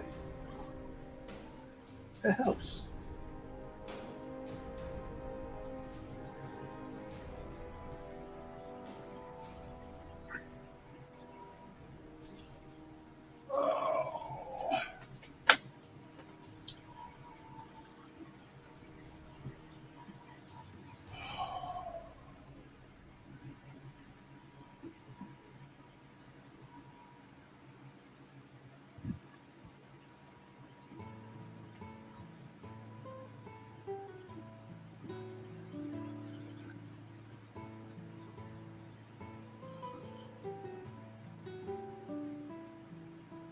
Well, if that contest, if I could win that, that would be fantastic. What? I would like to win that contest because I enjoyed that comic book enough that I was like, oh, this will be fun. And, Well, I like that contest too, and I'd like to win that contest before you. And I liked my comic book enough too that I was writing on, but then they canceled it. Well, finished it. Whatever you want to call it. Adam said, is it weird that I have a distinct perspective on how a specific superhero should be built? Like no hulking, over-muscled Batman or especially Spider-Man, etc., unless there's a good story reason. It seems like these days everyone is pushing a Batman built like John Cena or Arnold. I always cringe. I would agree with that. Let's see. So Batman, for me, is about the visual aspect. I think I've shown you guys my version of Batman, my personal thoughts on Batman, because my personal thoughts on Batman is that it's not so much about the size of the character. Like I don't think I would try to draw him like Schwarzenegger or Ferrigno or any of those guys, unless it was suit built up. But let me see if I can find it real quick.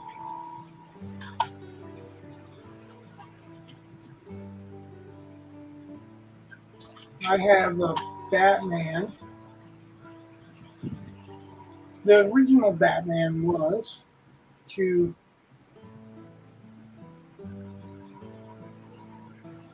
the idea of the Bat costume was to send fear into the villains. It was supposed to make them afraid. Right. That first one was kind of bad. Huh? The very first Batman, the way he looked. Oh. Well, yeah, like Bob Kane versus Bill Finger, or because Bill Finger, I think he drew purple gloves on him. Yeah, I don't understand that either. Well, that's in the 40s. Yeah. Didn't have the things that we're thinking of nowadays. All right, so And I know there are different color variations on the suit and stuff, because especially with I will share mine just for people to point and laugh at. okay. I Adam said, "You know how Batman disappears from the room like a ninja? A 250-pound Batman isn't doing that." well, I mean, magicians have made he's got suits and gadgets, and some ninja were pretty big dudes. But I thought if I was going to draw Batman, if they gave me permission to reinvent Batman, Yeah. instead of making him big and the symbol small or the symbol bulky or whatever, I would concentrate on making the suit what it was intended to be.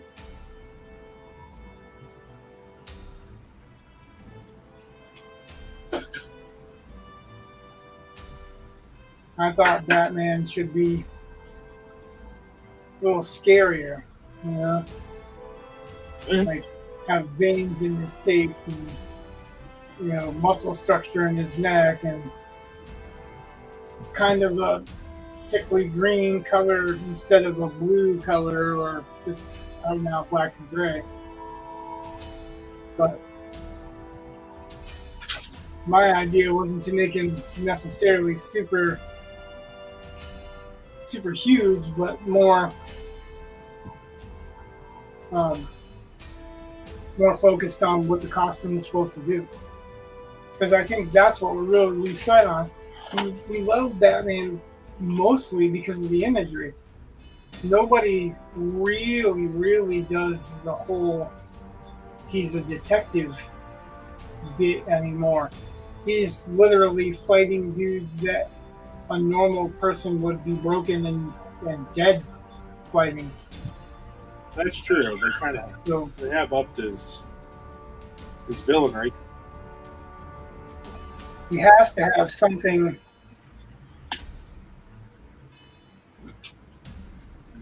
added, some added element that brings him back to using the costume to scare criminals and his brain to solve the crimes.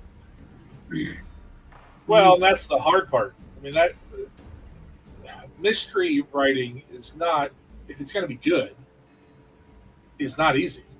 And especially if you got deadlines, and I can see where it's easier to draw something and to write something, not to draw something, but to write something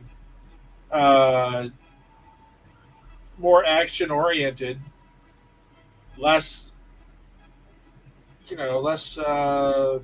thoughtful, I guess. Well, I don't know how true that is. I know Chuck Dixon wrote a few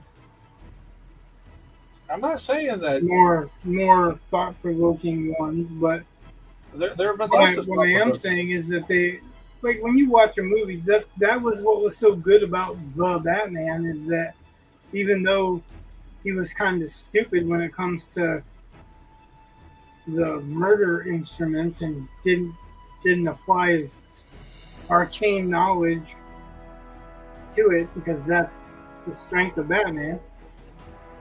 Even though he didn't do that, it really was the only movie in a long time that really took him back to being the detective. The attempt that they used in the first, like the Tim Burton first Batman, to investigate Smilex and all that, really wasn't all that detective-ish to me. I mean, it was there, but it wasn't great.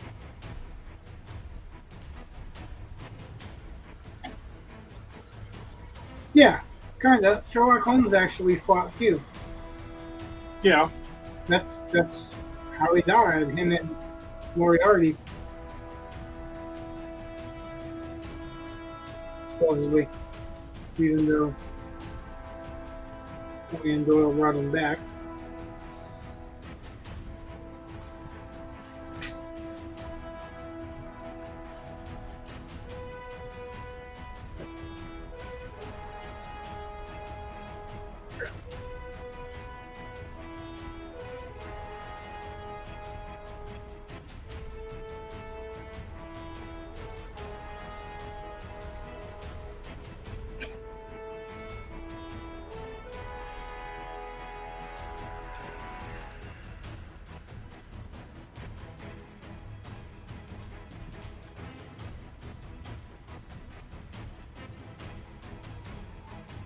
I don't think I've seen him actually reach his full potential as a detective yet.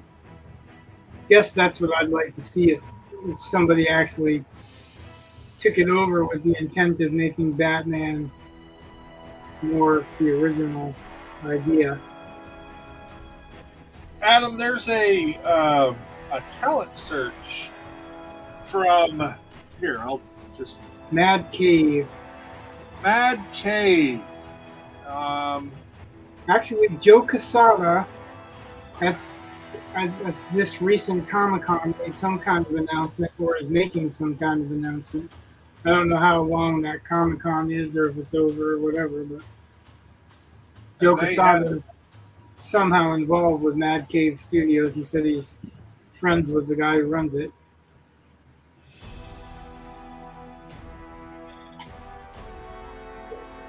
Oh, that's annoying.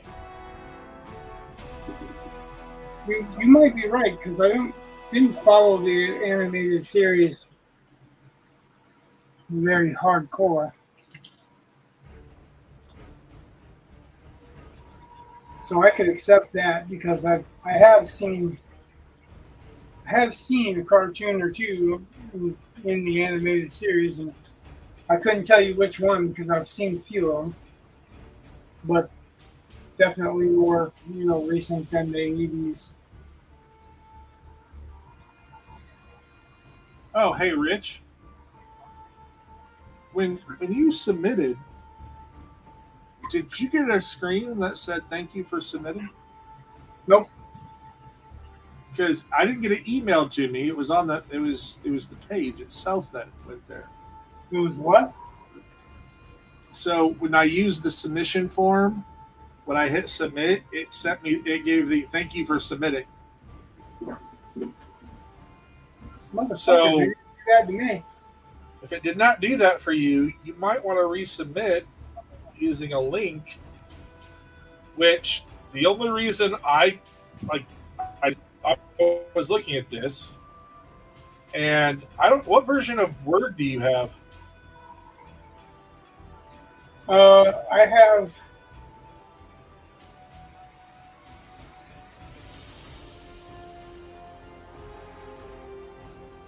Because I had to save mine in my OneDrive.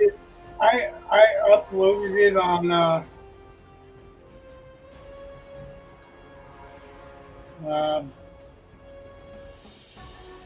shit. Okay.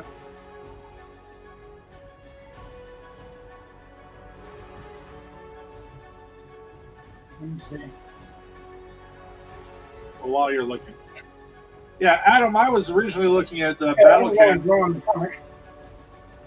What? I'm being facetious. I said I was only drawing the comic. Oh.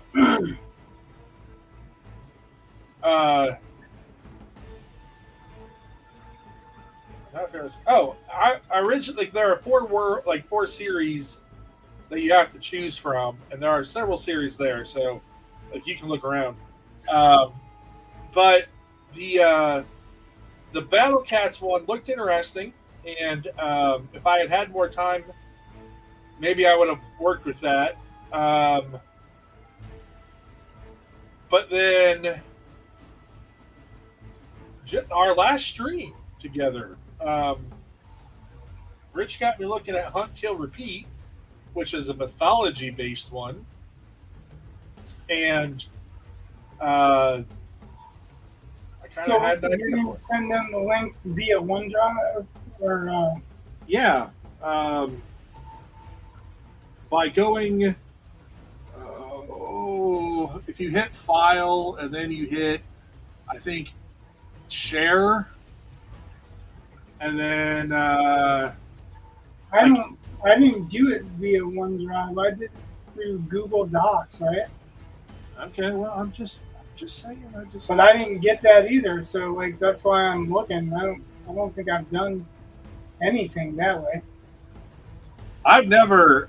This is the first time I've ever seen anything about a link from Word. But my wife was telling me, she's like, "Oh yeah, I use it all the time." I'm like, For what? Why don't you just send the file? Like, I don't get it. So, whatever. That's one of those things. Oh, gosh. It eats at my ego when I don't know a tech thing. But I'm also like, I know I see some like submission guidelines all the time. And that should be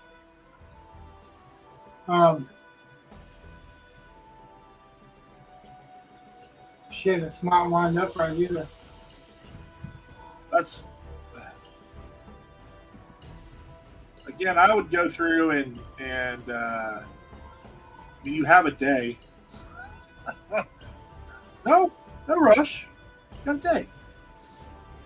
To the end of today. Is today the last day? Today's the 30th. Oh, 31st, right? Oh God, don't. You're gonna make my anxiety go up. You have no idea. Oh. So you're gonna have to show me because I don't have any fucking idea how to do that. Okay. You know what? Do you mind if I do it on this stream? Well, I don't know how they're gonna feel about that being a reveal on the stream. Well, here, that's not hard to fix. All I will do is I will change my font so you can't. Actually, what I will do is just make another document. File. I'm gonna grab a water real quick. So Okay. I'm putting in a wall here for those that are not paying attention. I set up all the characters first. I should have done this backdrop first, but it was giving me problems with how I wanted to set it up. So my horizon line is actually right here. So these bricks are going on both sides. I'm not worried about having the bricks straight because no bricks last for very long where they're not chipped and banged, and, or if they're old, they're going to have pressure dents and be crooked and all that. So not worried about that, and it's only going up so far, and then it's going to be corrugated metal. And then there's another building back here, so this one's going to come back and disappear, and then there'll be a little space with some wires and conduits and stuff up top. So that's the plan, and then the whole page will be pretty much laid out. I want to allow this to be black back in here and back in here for the most part. Yeah. Adam, I'm sorry, I wasn't ignoring you. I just was setting something up for Rich. Yeah, no, I saw that because he was talking to me about the animated series that uses the detective aspect of Batman more.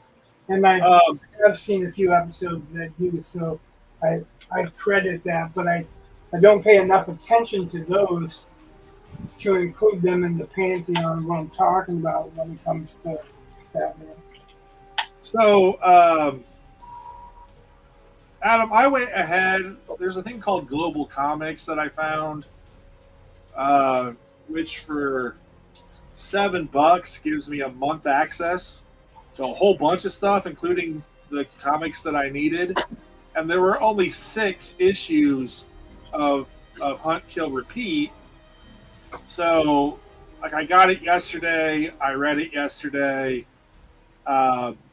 which was kind of nice because I was going back through and I was looking up kind of like I was looking at the number of panels they had and that kind of stuff to kind of, get a feel for what they wanted and making sure my script might kind of look like it would fit in. So, it took a little while. I mean, and let's face it, that's hard work reading comic books. I've read so many comic books in the last day. Yeah, I'm just saying, if that's my job, that's a good day for me. But anyway, Well, Rich- Marvel probably needs an editor.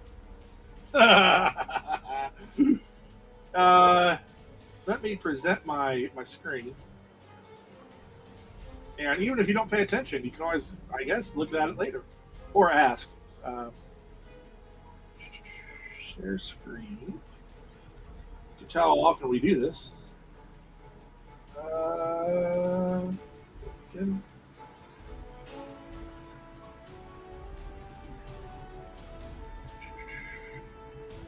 Okay.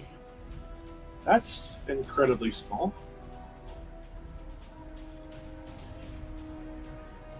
Oh, that's why. What? No.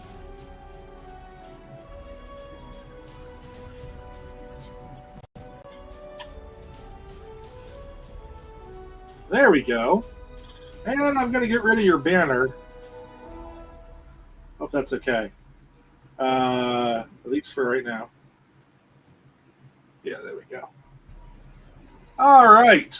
So I made this file. I saved this file into my OneDrive. If I go to File,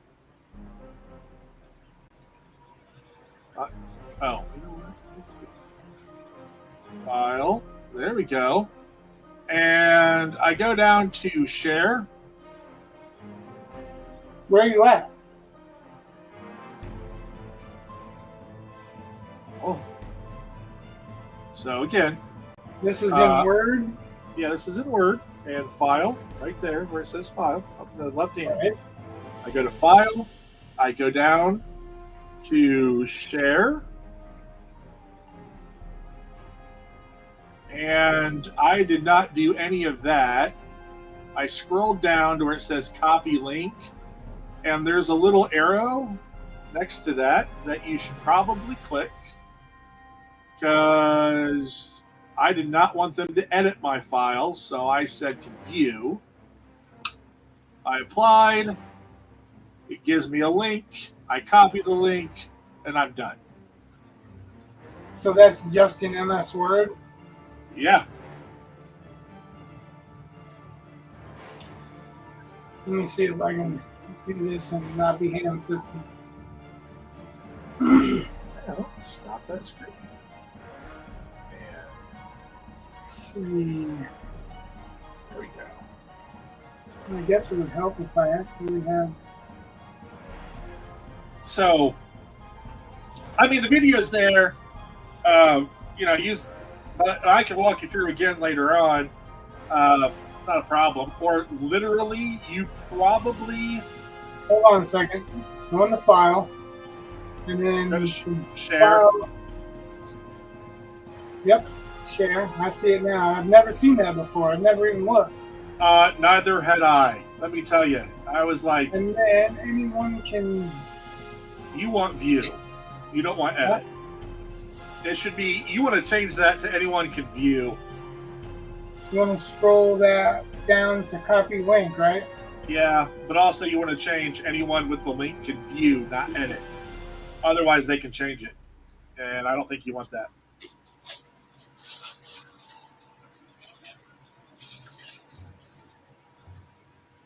And edit. I don't see. Where's the can view? Okay, hold on a second. I'll show you again. Well, I'm looking in here and I see can edit. Oh, there's a drop down bar. Yeah. That was it. Okay. There you go. Apply that. And then You copy the link, and then in the spot they had on their submission form, you put that in. And I also put it in the notes just in case. So I was like, screw it. Because it drops the HTTP stuff in their answer thing. So I'm like, whatever, I got space. that's the answer to what I was looking for, really, is that because I couldn't figure out how you link a MS Word document when they don't have a link option. Yeah. So Trust me. I've never done that before. And I've done a lot of stuff with a lot of I files. put it in the What have link you? or in the include the note part. I put it in. I put it in both places just in case, and I explained that in the note. I was like, I'm just putting this here in case the first one does something. And Adam said, "Oh, they are trying to be Google Docs." Yeah, something like that. I don't know. I just find it weird to have. Like, why wouldn't you just want the? I guess they don't have. I don't know. I really don't know. Like, I'm going to have to ask some more of my tech-minded friends. I'm going to have to take this up a notch. I'm going to have to admit, all right, I'm at the limit of what I know. Either research it on my own or just ask somebody who might know. But I feel like, yeah, they're trying to be like Google Docs, Adam. I think you're right. What the fuck? Never mind. I pasted it in the wrong part. Pasted it in the portfolio link, and then I clicked submit, and it was all like, you got to fill out this part. And I'm like, what the hell are you talking about? Oopsie. Yeah, I almost did the portfolio thing because Too much of a rush. Yep, thank you for submitting your work. Thanks, Yeah. Brett, because that didn't do that last time. And I was checking my email to see if they sent me a receipt. So, Yeah, they didn't send me one either. well, that is a receipt. So, Yeah. I'm saying they didn't email me one. But, yeah, they're probably not going to email and tell you either win or lose. right. So, I mean, it's all good. Thanks. That's something else I learned too. So, Ain't a problem. And see, that's what the channel's for. Oh, I love Supporting learning. writers and artists and helping us learn. The more you know.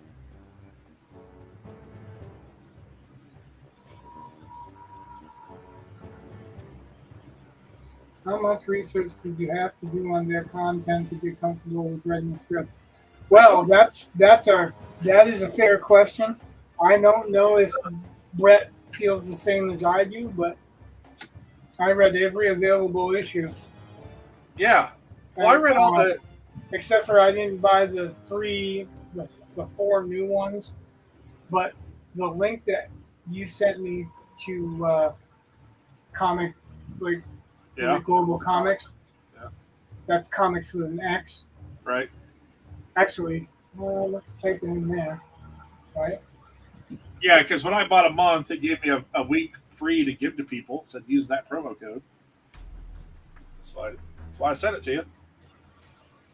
Yeah, well, what I did was I read the rest of the Nottingham scripts.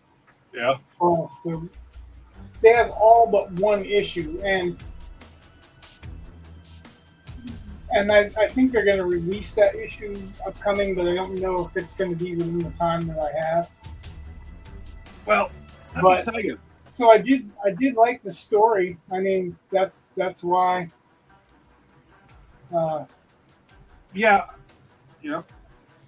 I won't interrupt. I'm sorry. What? Well, I like their story, which is why I was happy to submit. Like, it was good enough that I was like, oh, yeah, I'd like to work on this. It would be fun. So, Well, it also nope. it helps. Yeah. Oh, starts. Go ahead now. I'll say what I was going to say after. Well, I just think that it helped, like that Hunt, Kill, Repeat one, because, I know I had never heard of a Greek bacchanal before, but, I knew about different various characters, and, I've taught the Odyssey and all that kind of stuff. So I felt like I had background knowledge I could pull from that would play in that universe. So. And likewise, like the interest for me was Nottingham is supposed to have been historical fiction. It is not accurate. It isn't, like, so I got to give fair warning because I went in thinking, oh, this is historical fiction, and it's not accurate. It's not meant to be accurate. It's meant to be fiction set in a semi-historical setting. I found the premise interesting because the premise is the sheriff of Nottingham is not a bad guy. He's just trying to do his job, and it's like a gritty detective noir set in Robin Hood's time. I don't think that's actually what it is. I think that's actually what they tried to start off with it being, but that's not what it is. But I did get interested enough to think of the story. But the caveat is that I set a more historically accurate, because Robin Hood is not an actual provable historical figure. There's no Johnny Appleseed. So, but he does have a reasonable time period he can be in, and there are 3 candidates for who he actually could have been. So, I went with the most likely of them before I had the knowledge of them going with the least likely of them. Or maybe the seed of it started there and it expanded through 2 other personages. But so I basically formed mine on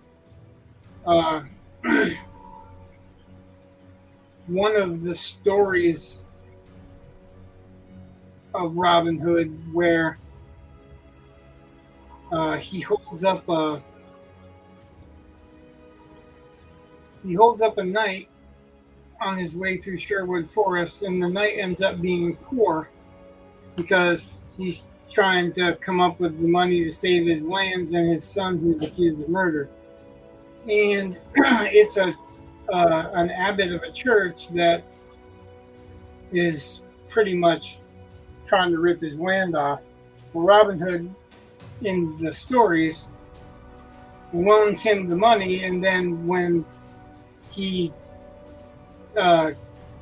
gets the abbot paid off, Robin Hood and his merry men rob that abbot. Well, so what I went with was that abbot trying to destroy Robin Hood, trying to insert not a spy, but somebody to ruin the reputation of the people, which is one way you destroy somebody who lives on his reputation with the people, right? Yeah. So my thinking was already sparked off. Then I started this comes back around to how much research I did, because as I'm reading the first 5 issues, important characters from the mythology of Robin Hood are either dead or they are completely flipped from what they're supposed to be, or it's all offset here and there. So as I'm going through, I'm having to take names out that I put in. For instance, Little John is in there, but Little John isn't Robin Hood's buddy after a while. He's a traitor to Robin Hood after a while. Justifiably so, as it turns out in their story, but kind of anyway. But enough for me to go, shit, I just wrote Little John in there in the scene. Fortunately, it didn't have to be Little John. It could be any of the merry men. So fortunately or unfortunately, I went back and depersonalized it, so it wasn't John in the story. Robin Hood's in the story. He makes a very small appearance. The Sheriff of Nottingham's in the story. He proves to be more clever than they actually make him out, even though he's supposed to be a detective, or supposed to represent the detective. They don't have him as clever as he should be in some things, and then in some things he's way more clever than he acts in other things. But I'm kind of glad that I wrote that story arc before I read the ends of it because all of the characters changed so much, and what I wrote was a small thing that you could insert anywhere along that line. So that was my thinking when I came up with the story idea. It was like, oh, you could put this anywhere because it doesn't have to be a part of a major storyline. It can be, but it doesn't have to be. And then as I'm writing it, I find out that even though this is one of the contest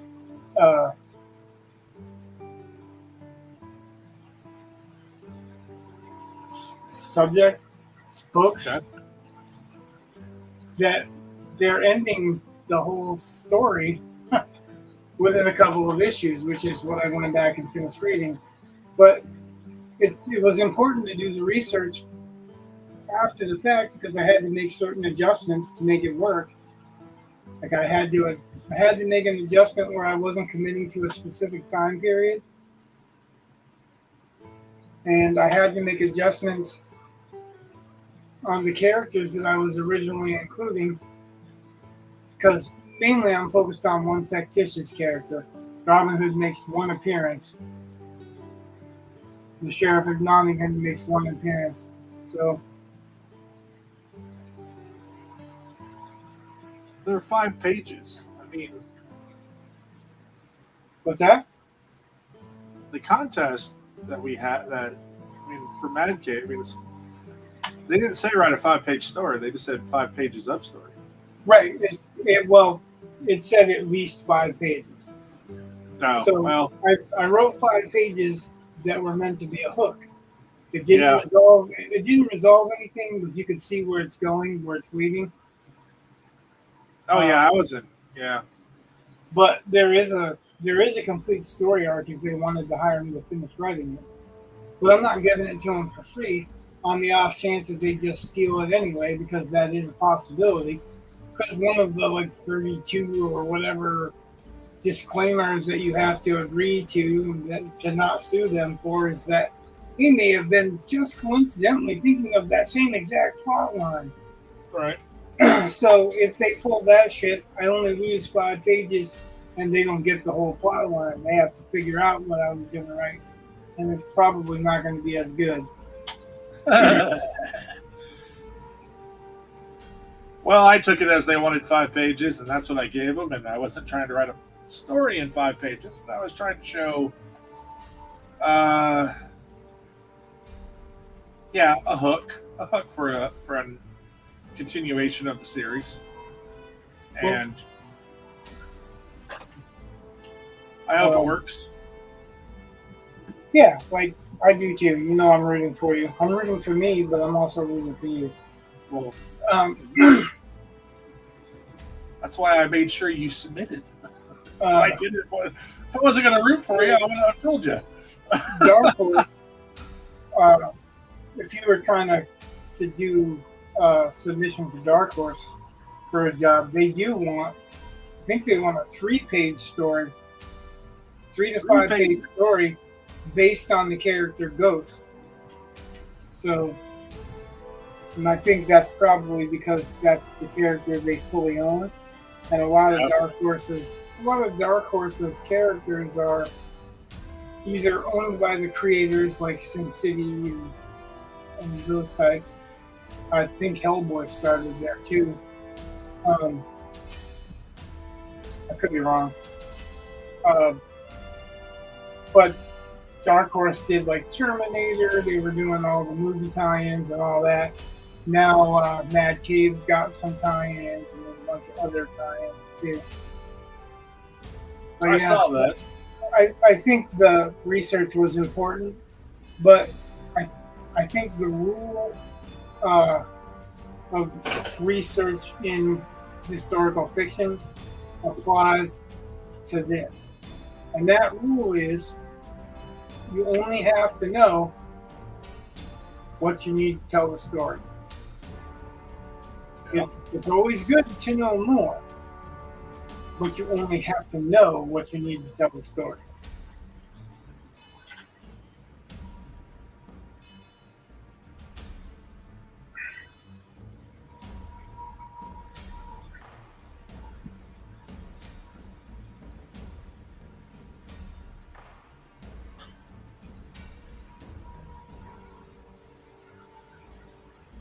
And there's two different lines of thinking on historical fiction too.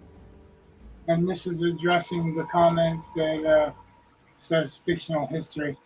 The two different lines of thinking are A, make it as historically accurate as you can, except for readable language. You know what I mean? Like they don't want you to write in actual old English because nobody will be able to read it. But they don't want any anachronisms at all, not in the language, not, you know what I mean? Yeah. The language should feel like it's that old. But they don't want chocolate introduced before the year chocolate was introduced outside of Switzerland. Like even if it could have been possible for a gift to be given to a king or queen from the king or queen of Switzerland, but they still don't want to accept it. I've seen people actually get angry about the mention of a certain flower that was imported from one place to another. Like, how many times do you read or see shows based on history where they're in or around London and all that area, and they're just basically on rolling green hills or forests or stuff, but yet a lot of that area was actually underwater or swampland because it was the fens. And it was the fens right up to like the 1600s or something like that when they started figuring out ways to drain it.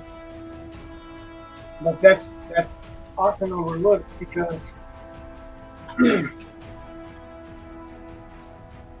especially people that aren't from England probably don't have any idea about how the fens were important to the defense of England when there was invaders. And it was in Robin Hood stories their uses of the fens. In Hereward's story there's use of the fens. That's a big usage of the fens, where they had to go through the fens. So imagine really swampy waterways where it's just clumps of bog, right? Right. And they had pretty much boardwalks on piers that ran through the fens, but the only people that knew where they were the people who lived there and worked the fens, or fished, or whatever in the fens. So the nobility didn't really know where they were, and the invaders didn't really know where they were, and they employed that in resistance, right?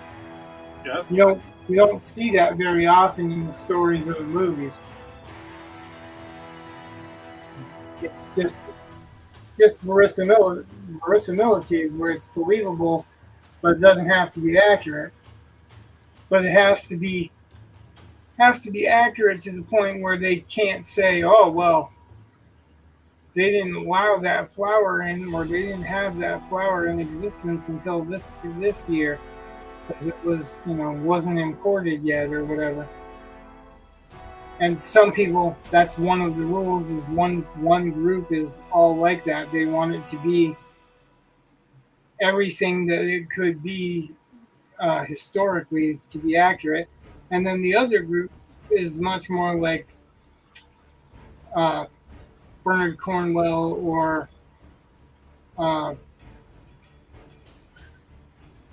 C.S. Lewis.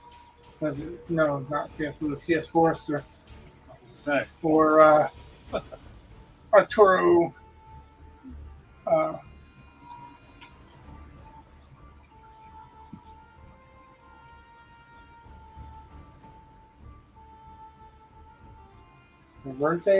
Perez Reverte, who does the Captain Olive books, where it's more about story set in history, so the story is the most important part.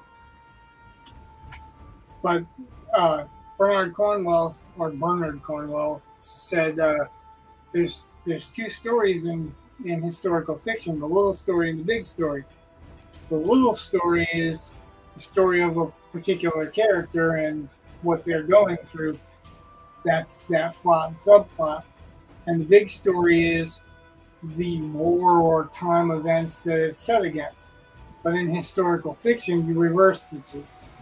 You focus on the small story, and the backdrop is the large story. Whereas in real history, you focus on the big story, and the little stories are the backdrop. So one is all every detail. You get every detail right except for make it readable and believable. And then the other one is you just make it so that you can imagine that you're living in that time and going through what you're going through in that time. So the historical circumstances are accurate, but not necessarily the historical details. I like that Bernard Cornwell will do an author's note at the end that tells if he changed like the lineups of a battle or something like that, it will tell why he did and what the actual history is, so that he shows you he knows it, but he changed it for romantic purposes. Like Braveheart, there was no way that was it Queen Isabel was having William Wallace's kid, because she was like 11 or 12 years old and hadn't even been brought over to England at that time. But because of poetic justice, the author of the screenplay, who was also a Wallace, I think it's Randall Wallace.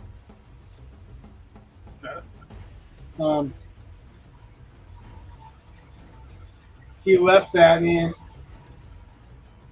for poetic justice, so it was we could see Braveheart get a win, even though, or we could see William Wallace get a win, even though he dies and is basically eviscerated.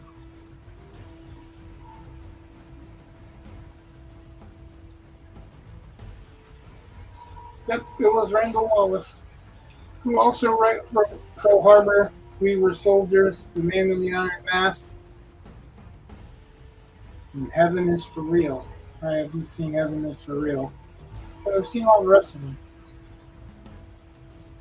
What? Okay.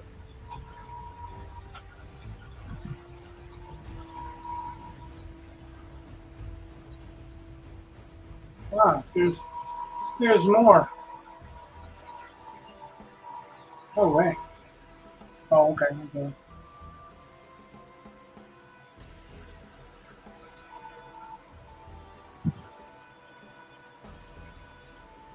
Yeah, I've read somewhere the story would talking about how Randall Wallace was over in Scotland looking for his relatives, and like he's not directly related to William Wallace, but he can't prove or disprove whether or not he would be. Like there's nothing in his family line that says it, but there's not really much record of William Wallace. But he heard about that legend over there, and there's several different tellings of it. One of them, I think, is Blind Tom. It's Blind somebody. And that's a romanticized version of it. And he decided to use, pick and choose from historical to romanticized versions.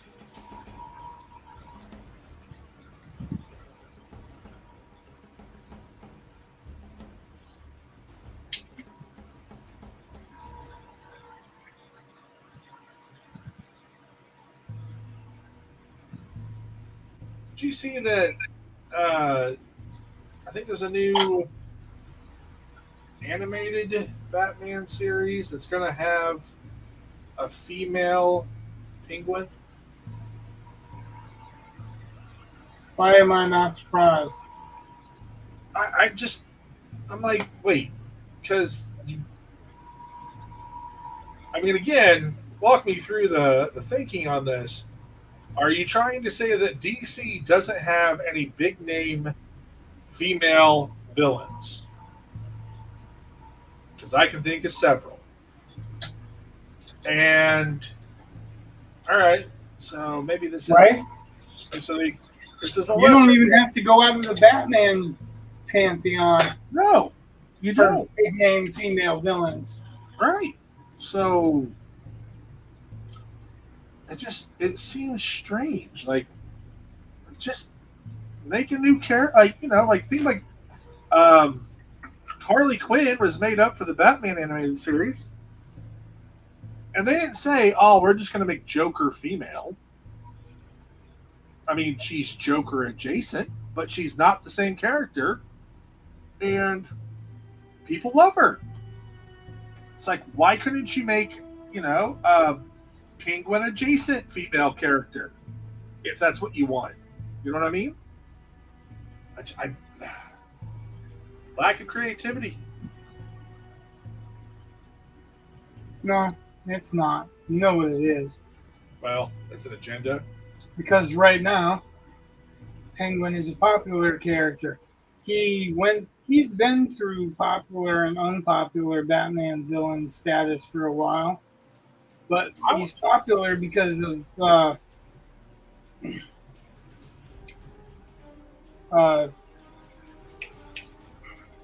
his name's portrayal of him. Well, there's that Max TV series that will be with Colin.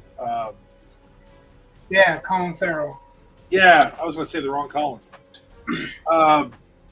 That's who I was thinking of. But Colin And Farrell he was in that. a popular character again in the Batman.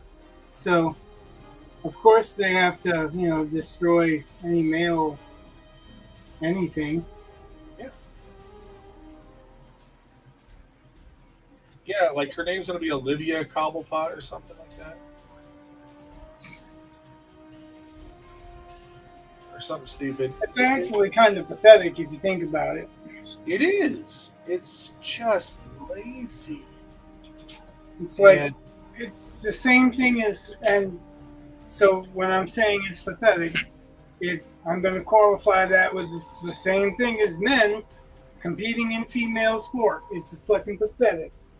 Because these men couldn't place anywhere near what they're placing in female sports if it was a male sport.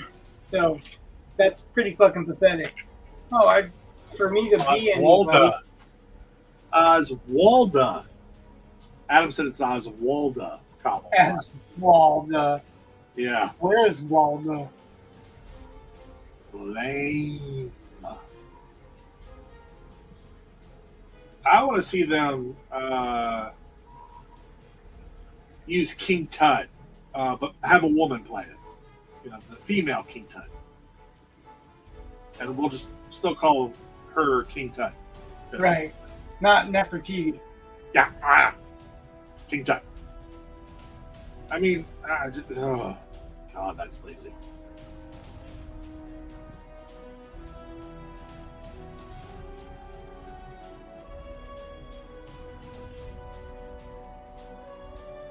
No, that's not Cleopatra. Cleopatra is not King Tut.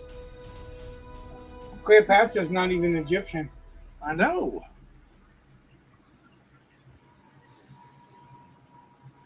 She's Greek. Unless it's on Netflix. Yeah, well, Nigerian.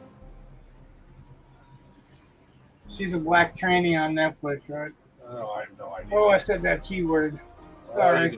We're getting banned. I apologize to He was referring to an engine. all the transmissions out there.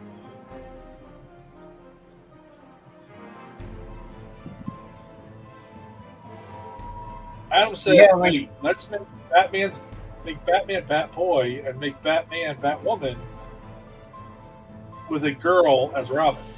Yeah, Well, Batman did have a girl Robin. yeah, which actually kind of made sense to me. But Well, I will say that it didn't make sense to me, but not because it was Well, because the original Robin, he wasn't all about making his sidekick. You know what I mean? Okay. Robin had some particular skills, and decided that he was going to do what he was going to do, whether Bruce liked it or not.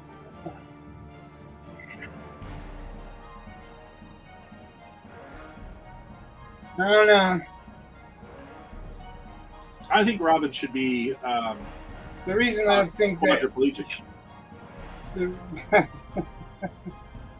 Because why not? Well, he's already got a daughter. Spider-Man can be in a wheelchair.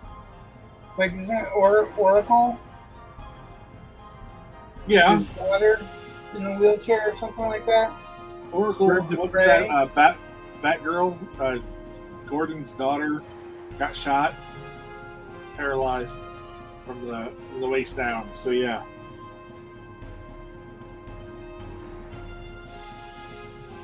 Still not as awesome as Spider-Man swinging around with crutches.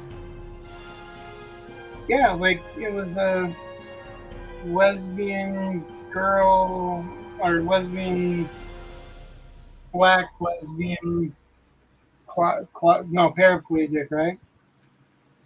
It was, yeah, I think so. And then they had that Spider-Man with the disco gay suit. Yeah. I don't remember what he was called, but like I think it was like the web spinner or something like that.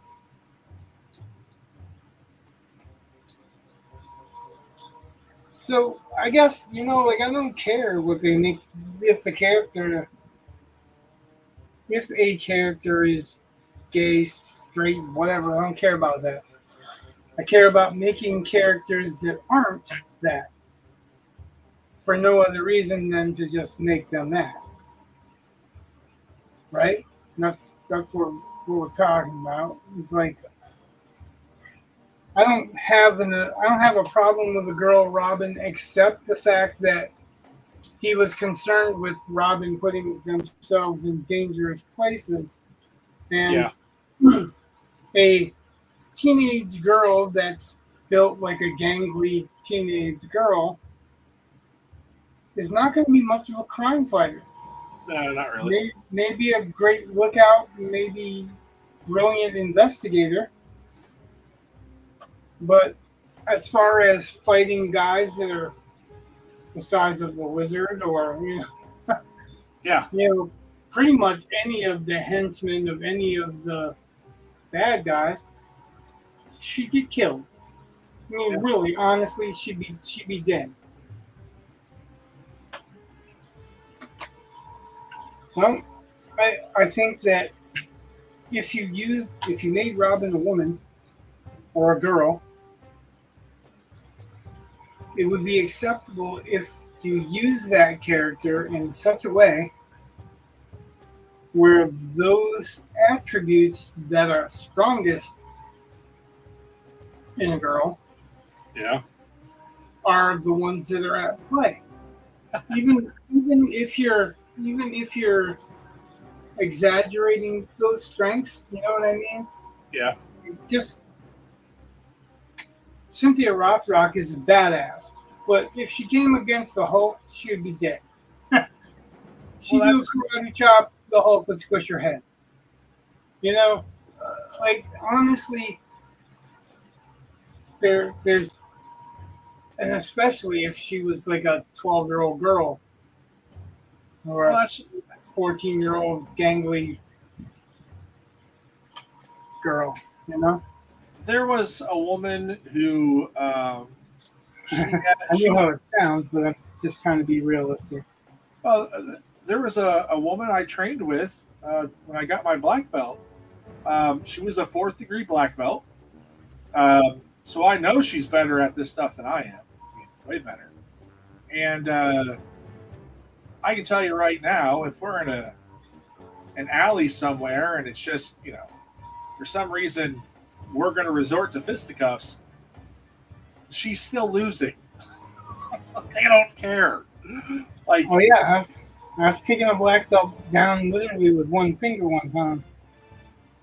Yeah, well, I mean, They were not like, I'm not going to say that they were my equal or whatever. I mean, they had more knowledge in the martial art than I did, but I just put a finger behind their ear where their jaw meets and held them down, kicking and screaming until their mom and dad picked them up. So it wasn't like a fight or whatever, but if I can do that, you know, I'm just illustrating the point, even though it was a real situation. The point is that no matter how skilled you are, if you're not strong enough or big enough to go against somebody who is of equal skill, right? Or I mean, you have to have. I mean, again, when there's a size differential, you have to have something. And I love jujitsu people, and I'm like, yeah, you know, there are a lot of rules in jujitsu about that. You're like stuff you're not allowed to do. That if you were allowed to do would kill somebody. You know, it's like it's cool. Like I think it's a great sport and super awesome. I think it can be incredibly useful, but they like to throw jiu-jitsu as, oh yeah, they use the opponent's size against them. It's like, well, if you get lucky, but if that person knows what he's doing at all, like, no, what's gonna happen?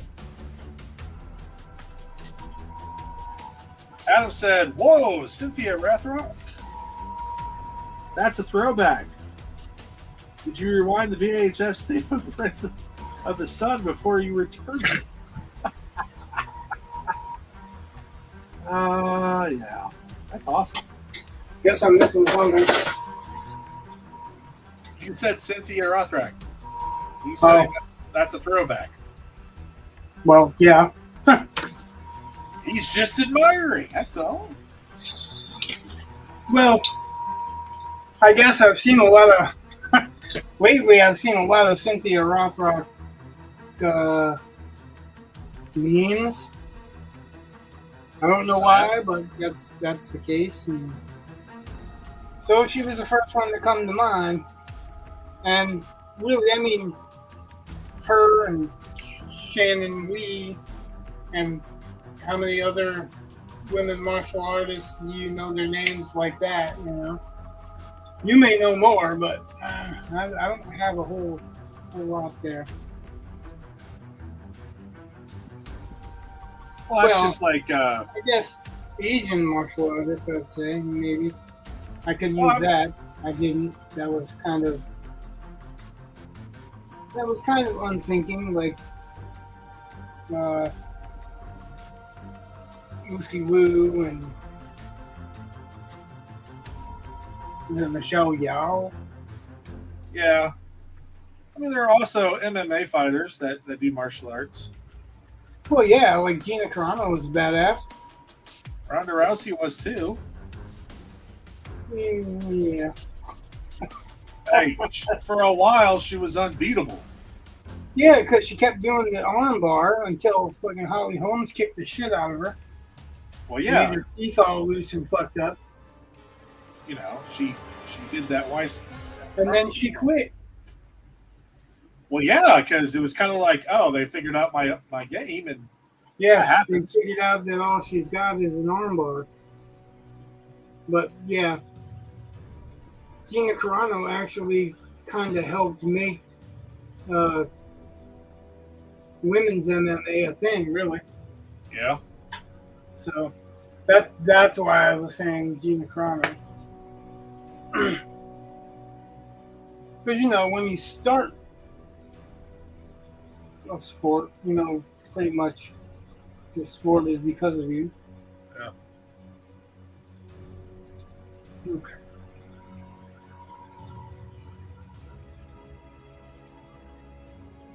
So I've been seeing memes bitching about how Deadpool and Wolverine negate the death that's in Logan, and this Robert Downey Jr. as Dr. Doom negates the death of Tony Stark. Like they just mean nothing now.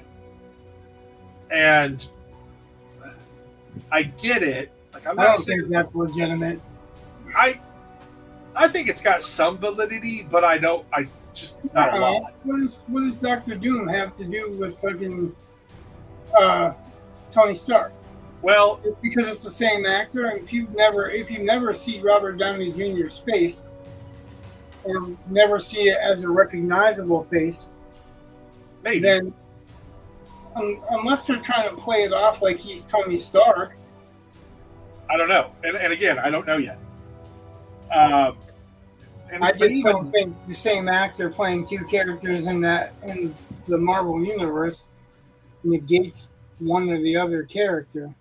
well, I don't know. I don't know how the Doctor Doom thing is going to play out. I know how the Logan thing plays out, and so I get it, sort of. Except for when I watched Logan,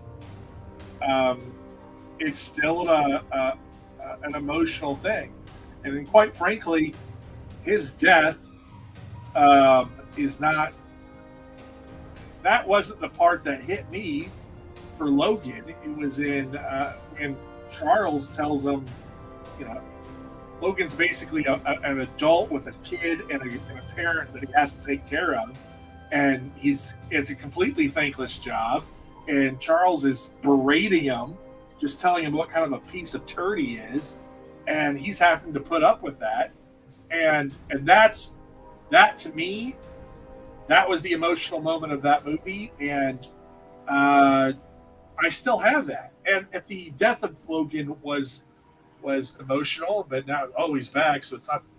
It was still emotional. Like it's still like it's okay. It's technically a different person, but it got me thinking about it. Oh, by the way, Adam said RDJ pick is a weird move. I agree, and that the multiverse makes it all mean nothing. Then, so What? he said the multiverse makes it all mean nothing because you can die and come back, you know, as many times as they want. And that's But that's what I'm saying is Doctor Doom is not Tony Stark coming back. we don't know. It's the actor. It's not the character. I don't know. Because it sounds a lot like there are rumors, and Adam mentioned this earlier, that they might be stealing kind of a what if line where it's what if Doctor Doom was Iron Man. So I don't know. We'll see. We'll see how it works. But I don't know. I find it is kind of a problem with comic books that unless you're Uncle Ben, you never stay dead. Oh yeah, and Adam said there's a storyline where Doctor Doom and Tony Stark switch bodies because there's another story. Doc Ock and Spider-Man do. Doctor Doom is as a character and how What? many stories. Oh, he's in all kinds of them. That's what I'm saying. Like Doctor Doom is in all kinds of stories and all kinds of what if stories. Yeah, that's because he's a cool character. So I mean, it doesn't. I guess it doesn't mean nothing to me like that. So what? Unless they do. I mean, if they do, that's a whole different story. I don't know. Yeah. Is that what they're intending to do? Do we know that? I don't know. I mean, I know the Logan situation, so I can comment with, some certainty on that. But don't know the Tony Stark thing. So I don't know how they're going to play it, if it's going to be good or not.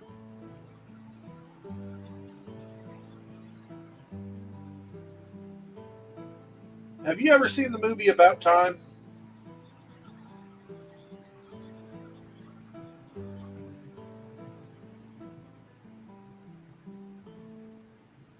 You're asking me. I'm assuming. Yeah. Not that I know of. Okay, so About Time was marketed as like a cute little romantic comedy where the protagonist finds out from his father that the men in his family, and only, I don't know, with Christopher Reeves, no, not Christopher Reeves. But anyways, the men in his family have the ability to travel back in time and then go back to the present and all this stuff. But there are some rules with it. At one point, he has a child, and then he goes back in time, and that changes his child. And so, like, there are limits to what you can do. So, there's one scene which every time I watch it makes me just weep, because he's visiting his father, and so his father knows that his son can time travel, just like he can. And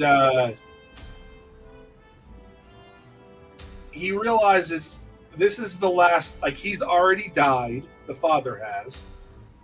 So he knows that his son has come back to see him. And his son's like, we're about to have a baby, so I have to say goodbye.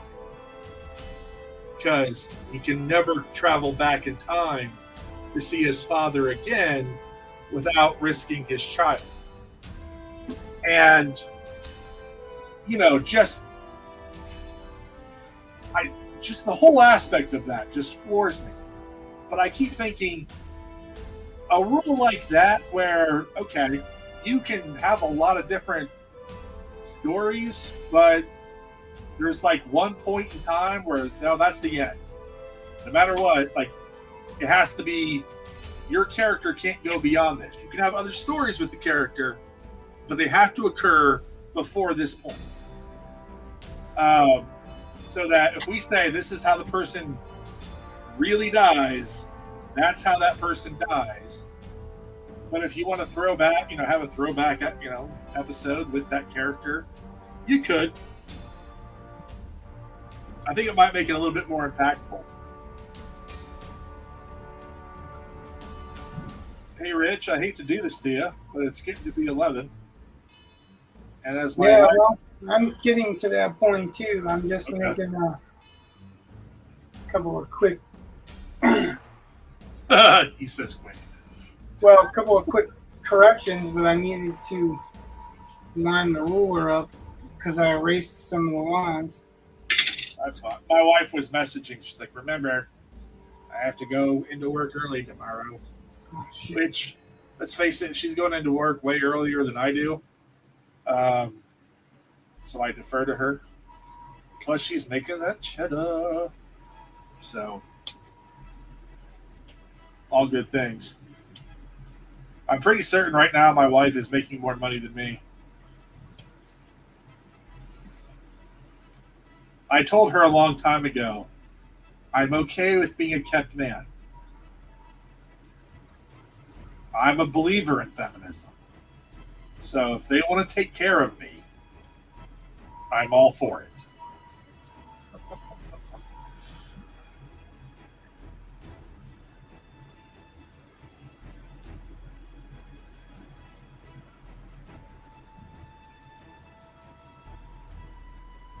For the record, I do work. For those who might not know that, I do have a job.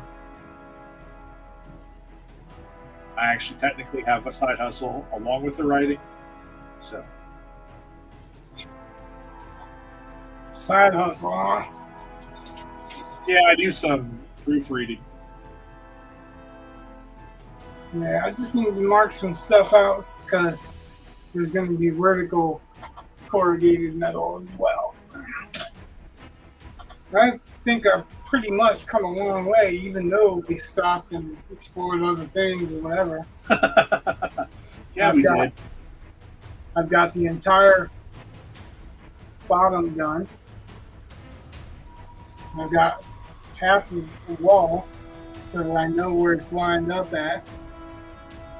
I've got the marks for the next building over here done. It's not going to be all that far before I'm done with this, and then I guess to go back and start inking. We'll figure it from there anyway. you know I have the next couple pages plotted out, right? Like, I sent that to you. I mean, I don't know how you want to do it, but anyway. By the way, Adam said the background is coming along. Awesome. Thank you, Adam. And thank you for hanging out tonight. That's been great. I suppose I should, can't see the bottom. Here we go. Most of what I did tonight's in the camera now. I did from right here down, all the way across. It's getting that fullness, that lived in. Well, and also it's a lot more organic because this, after reading a couple of, like after reading Berserk and after reading Blame and thinking about how to draw ruins or draw, it feeling more organic or more beat up instead of just straight lines. That has definitely made a change. And I love Ron Gurney's work, and seeing him do a really rough version of that work in Berserker, but tell a great story with images. Yeah. Inspired me to loosen up a little bit with the background. So Cool. hopefully that'll affect it a lot. Awesome. But yeah, all right. So that's it for tonight. Yeah. All right. Good night. God bless. Much love. Hey, and don't forget to like, subscribe, follow, all those good fun things. Thank you guys for hanging out. Love to see your comments in the comment box thing, discussion thing. Talk to you guys later.